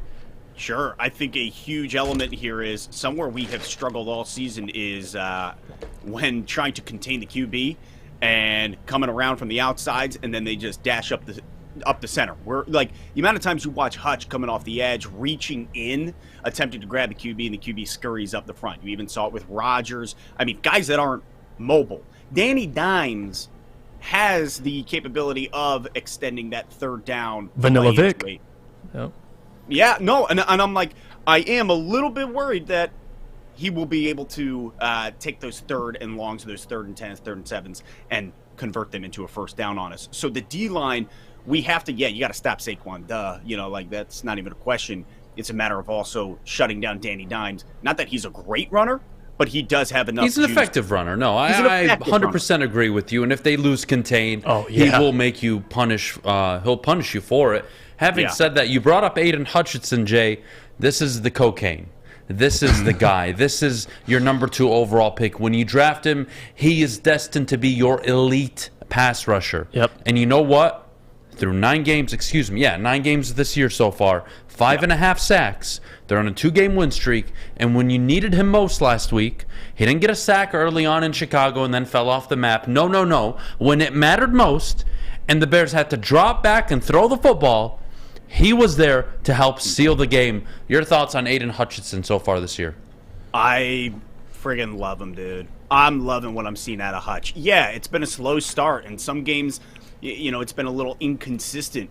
However, man, he's one of the the key integral parts of our defense. And when you're that guy and think about how much he's had on his shoulders coming here from the moment his name was called for Detroit. Like, those are huge shoes to fill. And so I'm loving what I'm seeing, especially now through 9 games. Like, I don't know about you guys, but it feels like I can see that the game is slowing down to him. You know what I'm saying? Like, it's kind of turning that leaf over from college ball to the NFL style to NFL speed. I'm very much enjoying what I'm seeing, him coming through in the clutch. His awareness, guys, like the ball that he forced to be the pick 6 games ago, I don't know about you, but I fear that he would have darted in there as fast as he could to take out Fields. And in this moment, he ends up applying the pressure in the middle where he's got to pump it, and then he lofts it, and Okudah pick 6. So, like, you're seeing his mind changing and the speed of the game changing around him. Jay, give me one player from each side of the ball that is the most important for the result on Sunday. And I know you probably kind of alluded to Aiden, but on both sides of the ball, who's the player you're going to be watching in order to come out with a victory? Ooh, man, that's tough. I'm going to go offense first, and offensively, I'm going to say Jamal Williams. And reason being, Swifty I'm not trusting at the moment. Again, we talked about his explosiveness and the injuries. Williams, and you look at the D-line for New York, they're letting up 5.4 yards a carry. So if Williams can establish early and he can run that ball and we can capitalize on that 5.4 yards that they're letting up, oh my God, we will put up the points that we need. So offensively, I'm going Williams. Defensively, I really want to see one of our linebackers, either Anzalone or Malcolm Rodriguez, step up. We have to contain the center of the field. So let's just go with Anzalone. I think he needs to have a stellar game because I trust our D-line at this point. I really do. Okudah, I'm trusting big time. I need Anzalone. I need a guy in the center to be more. Yeah, you want one of those linebackers to lead your team in tackling. I mean, we'll just say that against Saquon. Yeah. I'm with you. Well, Jay, look, I'll tell you what, can't thank you enough for hopping on with us this morning. You were awesome as always. Let's not wait this long again until the next time. Maybe let's try to do it next week if you're available. Hey, man, I'm available, dude. I'm available. I'll be at the Buffalo game as well. Buffalo. That is right. Detroit. Oh, you will? I'll be there too. Hey, Jay. no kidding. All right, dude. Well, we'll exchange numbers. I'll hit you up and maybe hang out at the Eastern Market. I'll be tailgating. All right, be careful, Jeff. His left thumb has a brace on it. I don't know where he puts it, so just be a little careful. No, that's fair. Because that's fair. Jay, all love, man. Love you too much. You do great things, Jay. Appreciate it. You guys are the best. Catch you later. Yep. Go Lions. Oh, God. Go Lions. Oh, God. You're all a sick right. man, Adam. I say what the people think. All right? Around the NFL coming up in just a minute.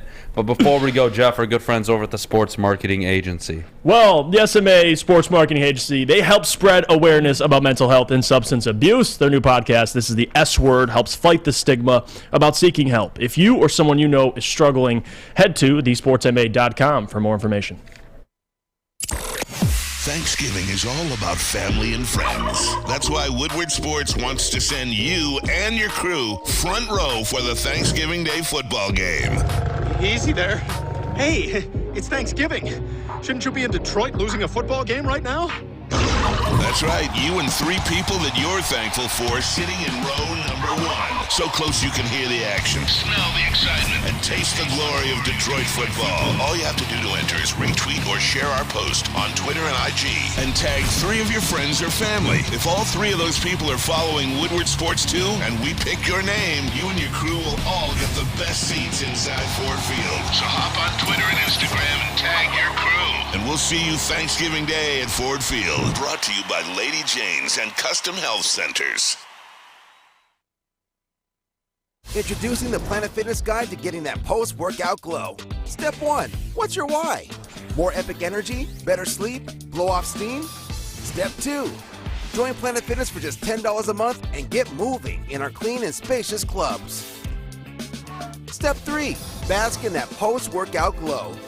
Join Planet Fitness today for just $10 a month. Join today at any of the 50-plus Detroit area locations.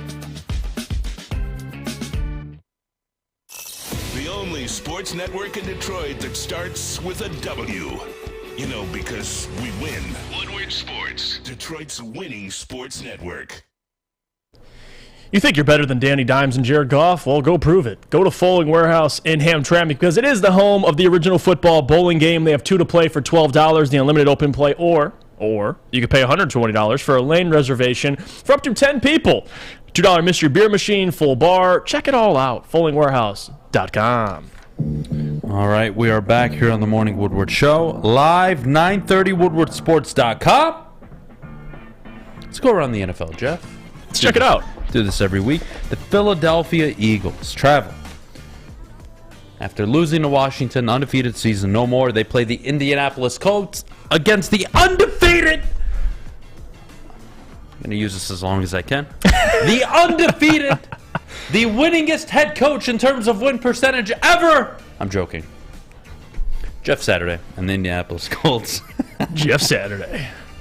Jeff, who you got in this game? Obviously, we've been high on Philly all year. They've given us every reason in the book, too. They were undefeated up until their loss to Washington. Who do you got?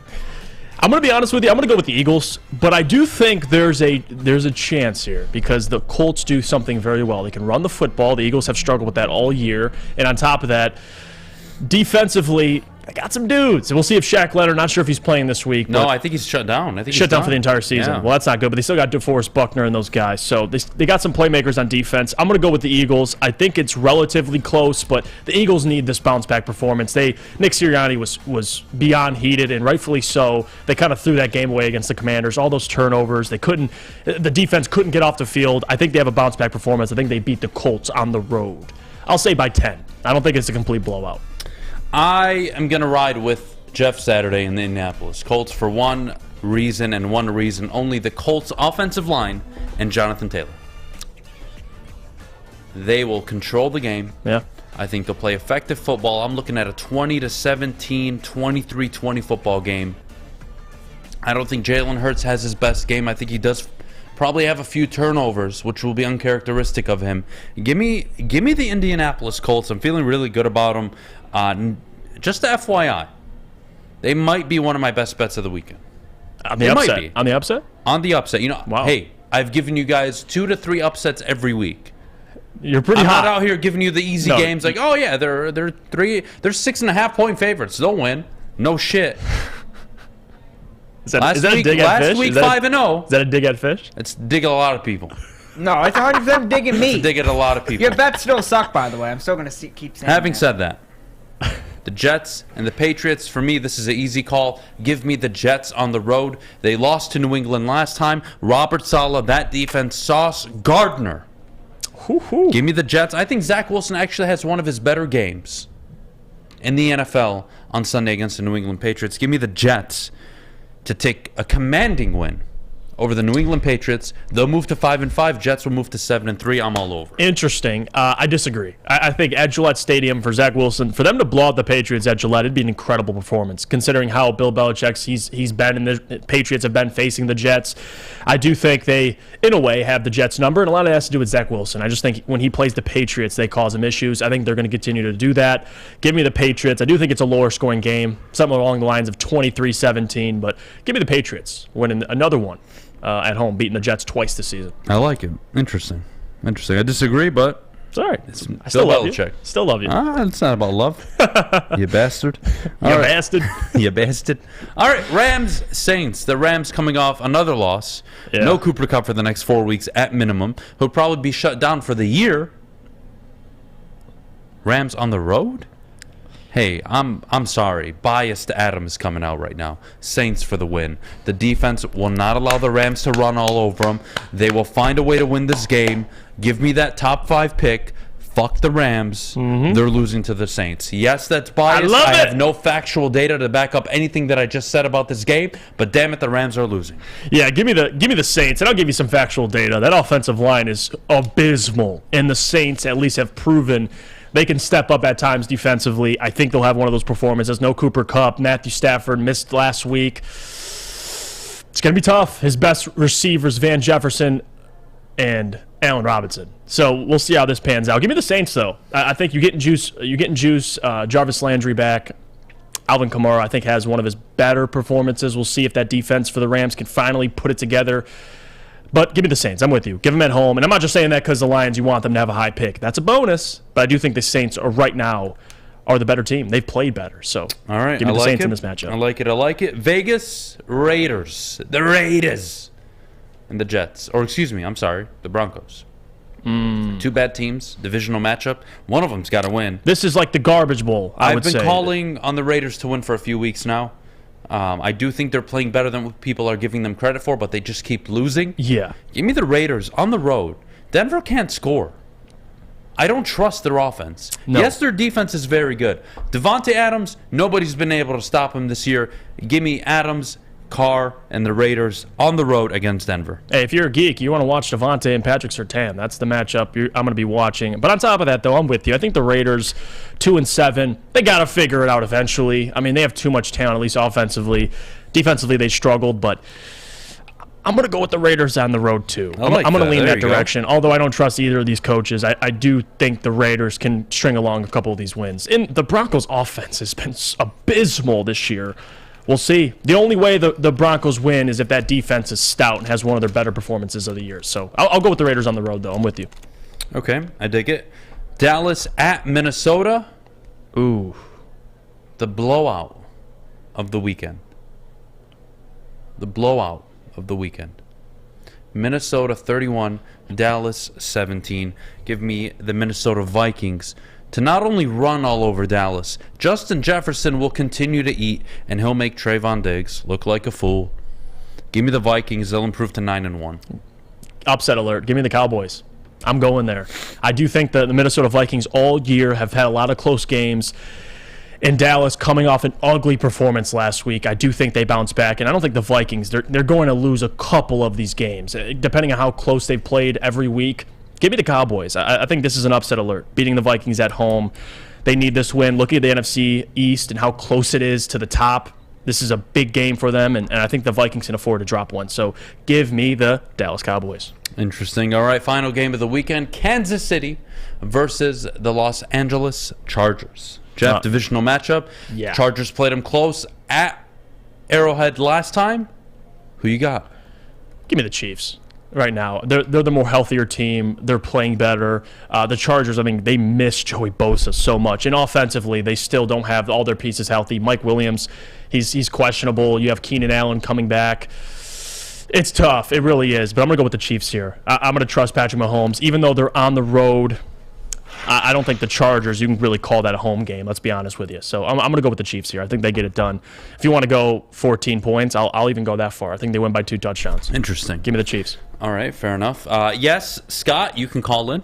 Call in, and we'll be waiting for you, buddy. Just tell Fish it's you.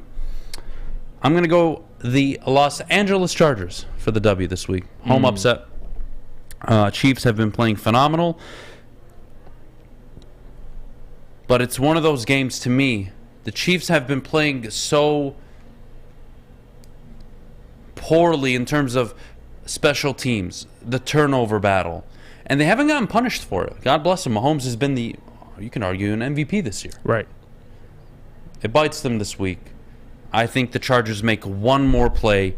I think Eckler has one of his better games of the year. Mm-hmm. Give me the Chargers on the And W. they just had Hardman go on IR, too. And Juju's questionable. They're dealing with some Juju injuries. likely not playing. Yeah, they're also dealing with injuries. All right, let's go to Scott for his NFL picks. Scott, you're on the morning show. What do you got for us, buddy?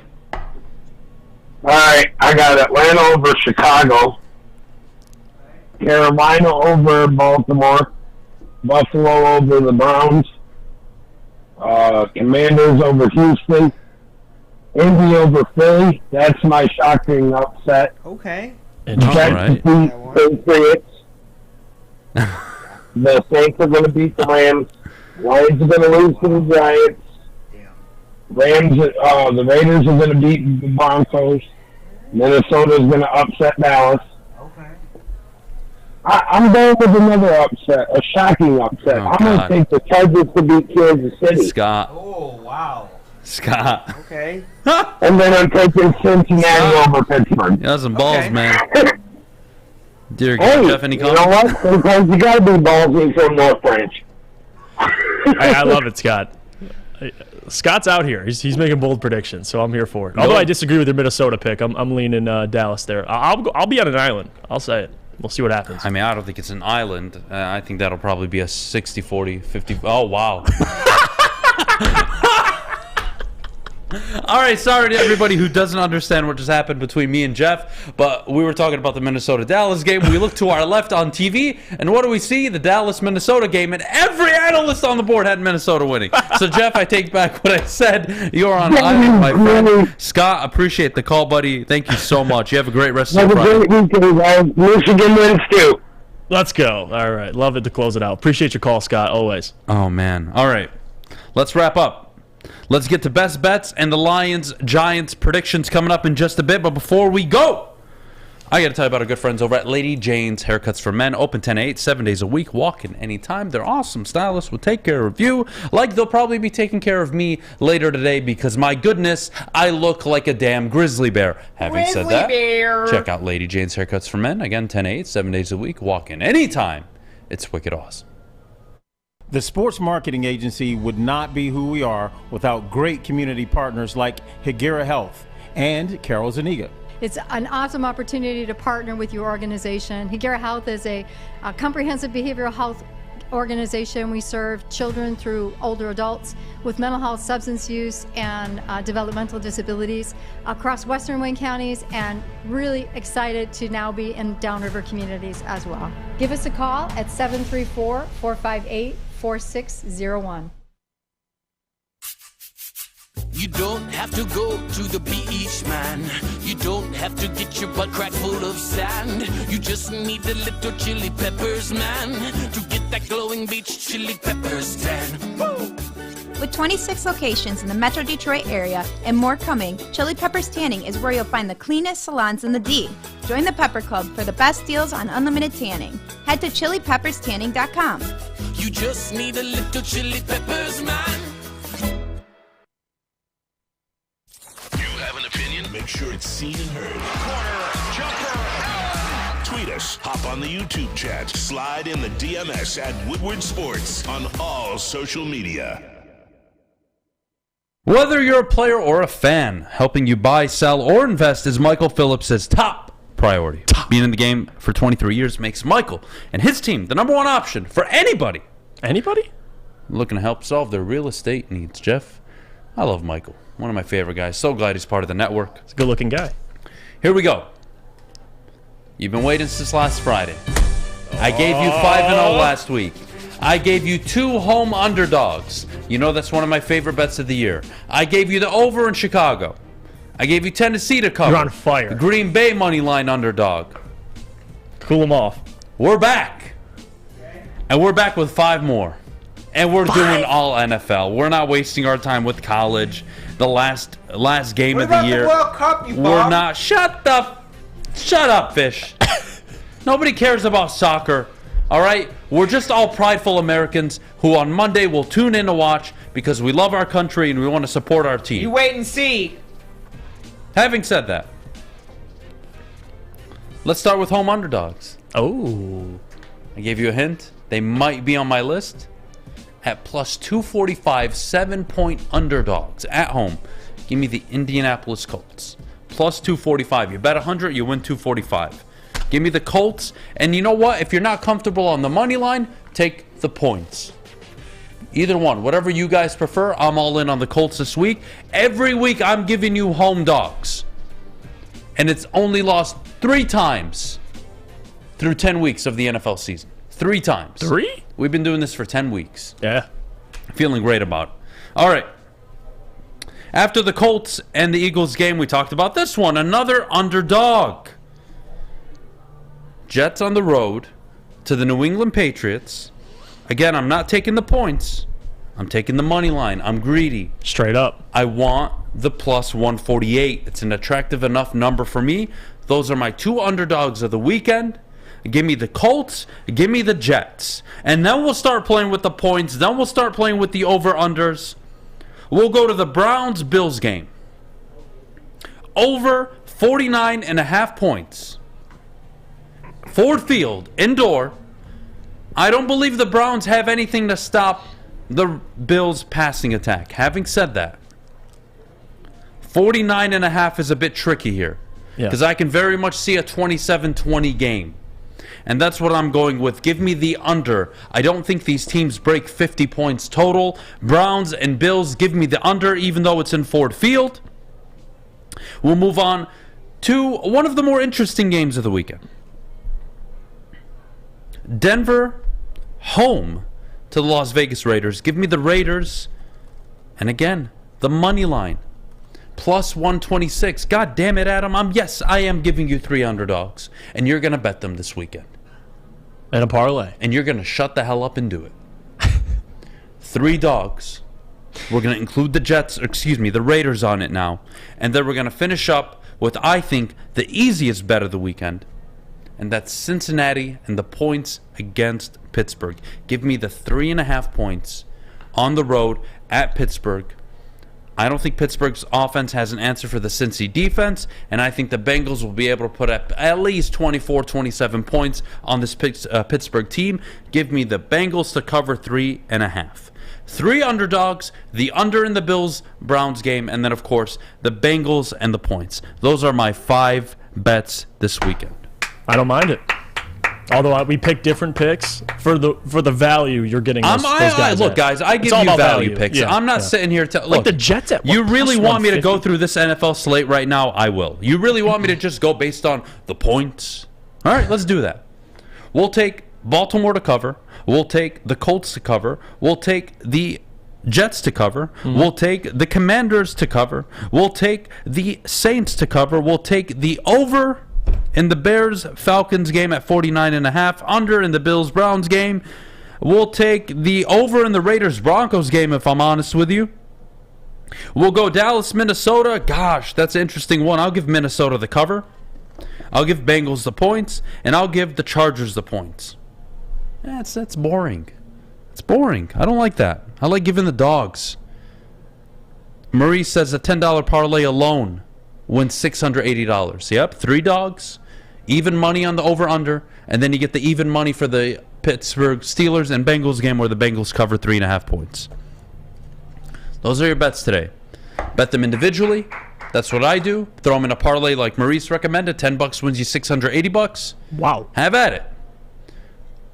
I love underdogs. When I can buy high value, I do it. If you want to hear why the team that's favored minus 350 or minus 290 or minus 240 are going to win, you just go do that somewhere else. I'm here to give you value picks that when you hit, compensate for any misses you have. See, the problem with betting is if you took the favorites in 5 games and you went 3-2, you barely make any money. If you take 5 dogs and win 2 of the 3, or 2 of the 5, you win money. Yeah. There's a big difference, guys. A big difference. So you're doing them individually. I'm trying to make money. You're doing them individually, right? I typically do individually. Yeah, no, it's smart. I wish I parlayed last week. I wish. I went 5-0. Don't lie to the people. You make parlays for I do, crazy but stuff. I didn't last week. I took all my bets individually. But you do and other I was very parlays. happy. I did win them all. You do like a random parlay on a Sunday Night Football where Well, you're that's picking different, this buddy. guy to get Those 5 don't count. touchdowns and this guy to get 2. Those are crapshoots. Those same game parlays, they're fun and all, but boy, you're talking one. It only takes one leg to ruin it all. Having said is that the one where you hip thrust? That is when I hip thrusted for fantasy football purposes, Oh, Fish, okay. and I did Wasn't not do betting? it like this. I Well, did it like this. you're like all right? that. There we go. Yeah, okay. There you go. Give me a hip thrust, Fish. A strong one. More. 3 in a row. 1, 2, 3. All right. We're going to take a break. When we get back, mailbag time. Get your questions in the chat. You're a bad influence. And we'll have a conversation. World Actually, Cup. we need to give I'll our be doing that predictions for as the World well, Cup. so we'll get to that Yeah. coming up in a bit, too. But before we go, Jeff, our good friends over at Cintron. Well, guys, to get you up in the morning and to get you ready to go, I got an idea for you. How about drinking a Cintron? Because Cintron's the official energy drink of the Red Wings. They combined all 3 of their delicious flavors into a limited edition 6-pack sampler box. I'll tell you firsthand, I've had all 3 of them.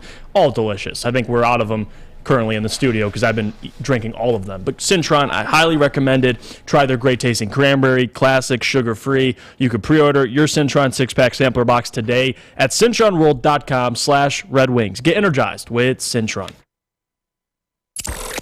Thanksgiving is all about family and friends. That's why Woodward Sports wants to send you and your crew front row for the Thanksgiving Day football game. Easy there. Hey, it's Thanksgiving. Shouldn't you be in Detroit losing a football game right now? That's right, you and 3 people that you're thankful for sitting in row number 1. So close you can hear the action, smell the excitement, and taste the glory of Detroit football. All you have to do to enter is retweet or share our post on Twitter and IG, and tag 3 of your friends or family. If all 3 of those people are following Woodward Sports too, and we pick your name, you and your crew will all get the best seats inside Ford Field. So hop on Twitter and Instagram and tag your crew. And we'll see you Thanksgiving Day at Ford Field. Brought to you by Lady Jane's and Custom Health Centers.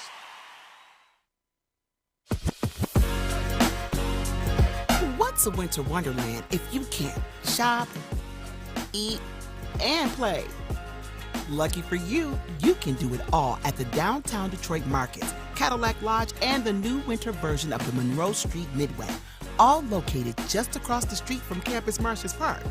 Find the fun at deckedoutdetroit.com.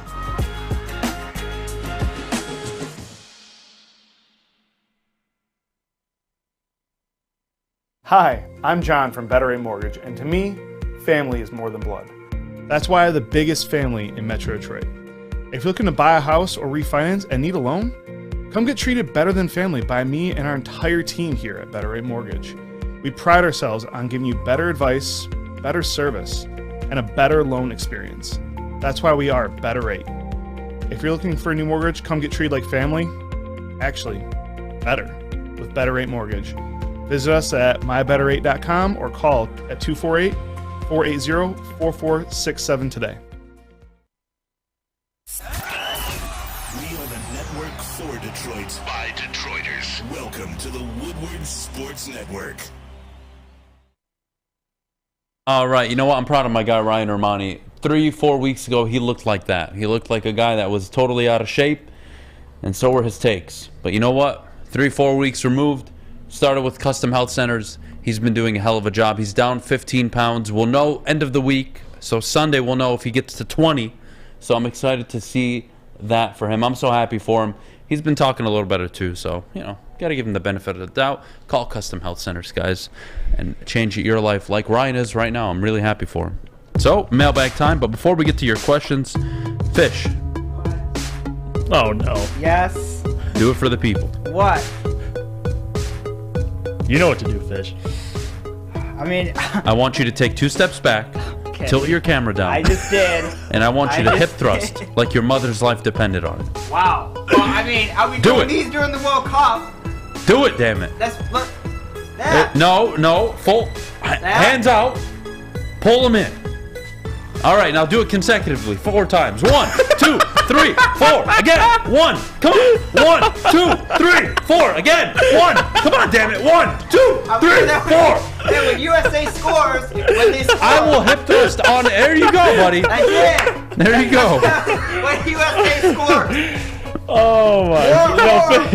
Or if Fish, Iran, put that thing away, Fish. Or if England lose to Iran. All right, that would if England be definitely... loses to Iran, what are you going to do? Fish, my girlfriend might see this. Put that away. No. Fish is doing great. I can't have... No. This is P90X Woodward Sports style. Come on, Fish. No, that ain't no P90X. That's P90 sex. That's what that... that ain't no P90X. That's... Oh, my God. All right, Fish. Yes. Take a step back. I want you to walk me through what happens when you see bagged milk in the aisle. What? No, don't do that. Just show me. I just smile. You just smile. You don't hip thrust. No, I do not. I smile. I go crazy. My emotions are all over the place when I get some bagged milk. All right, fair enough. By the way, bagged milk's incredible. You guys need to try it. We got to get you across the border. Does that come straight from the cow? It sure feels like it. I mean, you pour that thing, it's smooth. You drink it. Can you give? All right. Can you tell me how they like? Can you give me a visual example of how they do that? I mean, how do they get the milk out of the cow? They just squeeze. How do they squeeze? With 1 hand, 2 hand? How do we do it here? What is it? A multiple jerk? 1 jerk? What's going on here? It probably depends on the farmer. Some pros can just do that. Some just there. It depends on the farmer. I hate you guys. Fish. By the way, we have World Cup on Sunday. No, Fish. I hope Ecuador wins. They should, although I hope Qatar doesn't drive them out. Fish, you're a kinky man, Fish. Jeff, whatever your name is. Jeff Lions, Giants, who's winning? What's the score? Wow, what a transition. That was a transition. I'm gonna go with the Lions here. Surprisingly, I've been pretty fair. I've picked against the Lions at times. I very rarely. I only picked for them twice. I picked them to win against Seattle, which that didn't go the way of the Lions. Picked them to win against Washington. They got the job done. I think they can string off another win. Now, do I have any evidence of why they can do that? No. It's a feeling. I feel like the Lions, with the momentum they have, the Giants, we know they're not as good as their record says. They're well coached. They've taken care of the football. They've been really situationally excellent. But I'm going to go with the Lions here. I'm going to go 24-17. How about that? I'll go 24-17. Lions win. Lower scoring game. Both teams run the ball, control the clock. And I think at the end of the day, the Lions offense just makes one or two more plays than the Giants to win at MetLife. All right. You messed up my train of thought. Sorry, buddy. I love you, though. I'm going to go Giants here. That's all Adam. I still have concerns on the defense. 400 yards almost back-to-back games. But I think it's very low scoring. I'm going to go 23-21. The Giants pull it off. Late field goal. I think the Lions are in, if not leading the game for the most part. The Giants just have a better fourth quarter. I expect them to have a better second half.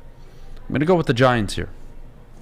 Adam, why can you guys make every call, but the bottom line can't make any calls? Well, Nick, I'll tell you why. People that call in the show are relatively anywhere from 20 years old to 45, 50 years old, and people that call in on Armani and Edwards are anywhere from 72 to 93. And some of those people have Metro PCS connection, and they don't understand how to use a phone, so that's why. Having said that, Ryan Lund says 35-10 Lions easy. Wow. If the Lions win one more game, can we say playoffs? Nope, you can't. They're in the hunt. Not because I want to discredit what they're doing. I will never do that. Yeah. But the Niners are 5-4. Yeah, the and NFC. that is the 7th seed right now. Right. And the Giants are 7-2. They're a wild card team. The Cowboys are 6-3. They're a wild card team. Yep. Right? Talk to them. Let's be honest here. Yeah. You're going to have to win 10 games. It looked like 7 or 8 early on. Now that the NFC East has been what it is, and so has the West, if the Niners win the division, the Seahawks are going to be a 9-10 win 7 seed. Yeah. So that's the reality if we're all honest here. So no, you can't say playoffs. It would take your team to win 7 of 8, and I don't think that's going to happen. So let's not do that to each other. I think they're, like you said, they're in the hunt, but to realistically say they're going to make the playoffs, I just Fish, if the Lions win on Sunday, what are you going to be doing? He's got his Lions the hat. People want to know. Take a step back and tell the people what you're doing. I'll be waving. I'll be celebrating. I'll be super happy the Lions won. That's it. Will you whip out the hip thrust? Will you whip out the dick? I probably will not be I'm whipping out the hip thrust. I'm asking the tough questions that nobody wants to ask. I mean, right? if USA wins the group, maybe I whip out the hip thrust. That's All probably hip thrust worthy. All right, would you come to work in a Speedo? Hell no. Wait, hear me out. No. Hear me out. Would you come in a Speedo? Wait, just hear me out. Would you come to work in a Speedo if the United States won their group? No. Why? I don't do that. What if they made the semifinal? Come on, Fish. You got to work with me a little bit. Possibly. Okay, Speedo for the semifinal, and you have to take off your shirt and hip thrust if they win their group. Deal? No. Shut the hell up, you. This has nothing to do with you. Hey, listen. No one is talking to you right now. YouTube channel's you shut going. the hell up, YouTube sir. channel's I am going down. negotiating a deal on behalf of this show. You stay out of this. Fish? Yes. Negotiating. Yes. Expert negotiating. If they win the group, you take your shirt off and you give us 10 hip thrusts that morning. Do I have a choice? No, you don't. There You have to go. agree. Non-negotiable. Say yes. Well, you basically said yes for me. All right, cool.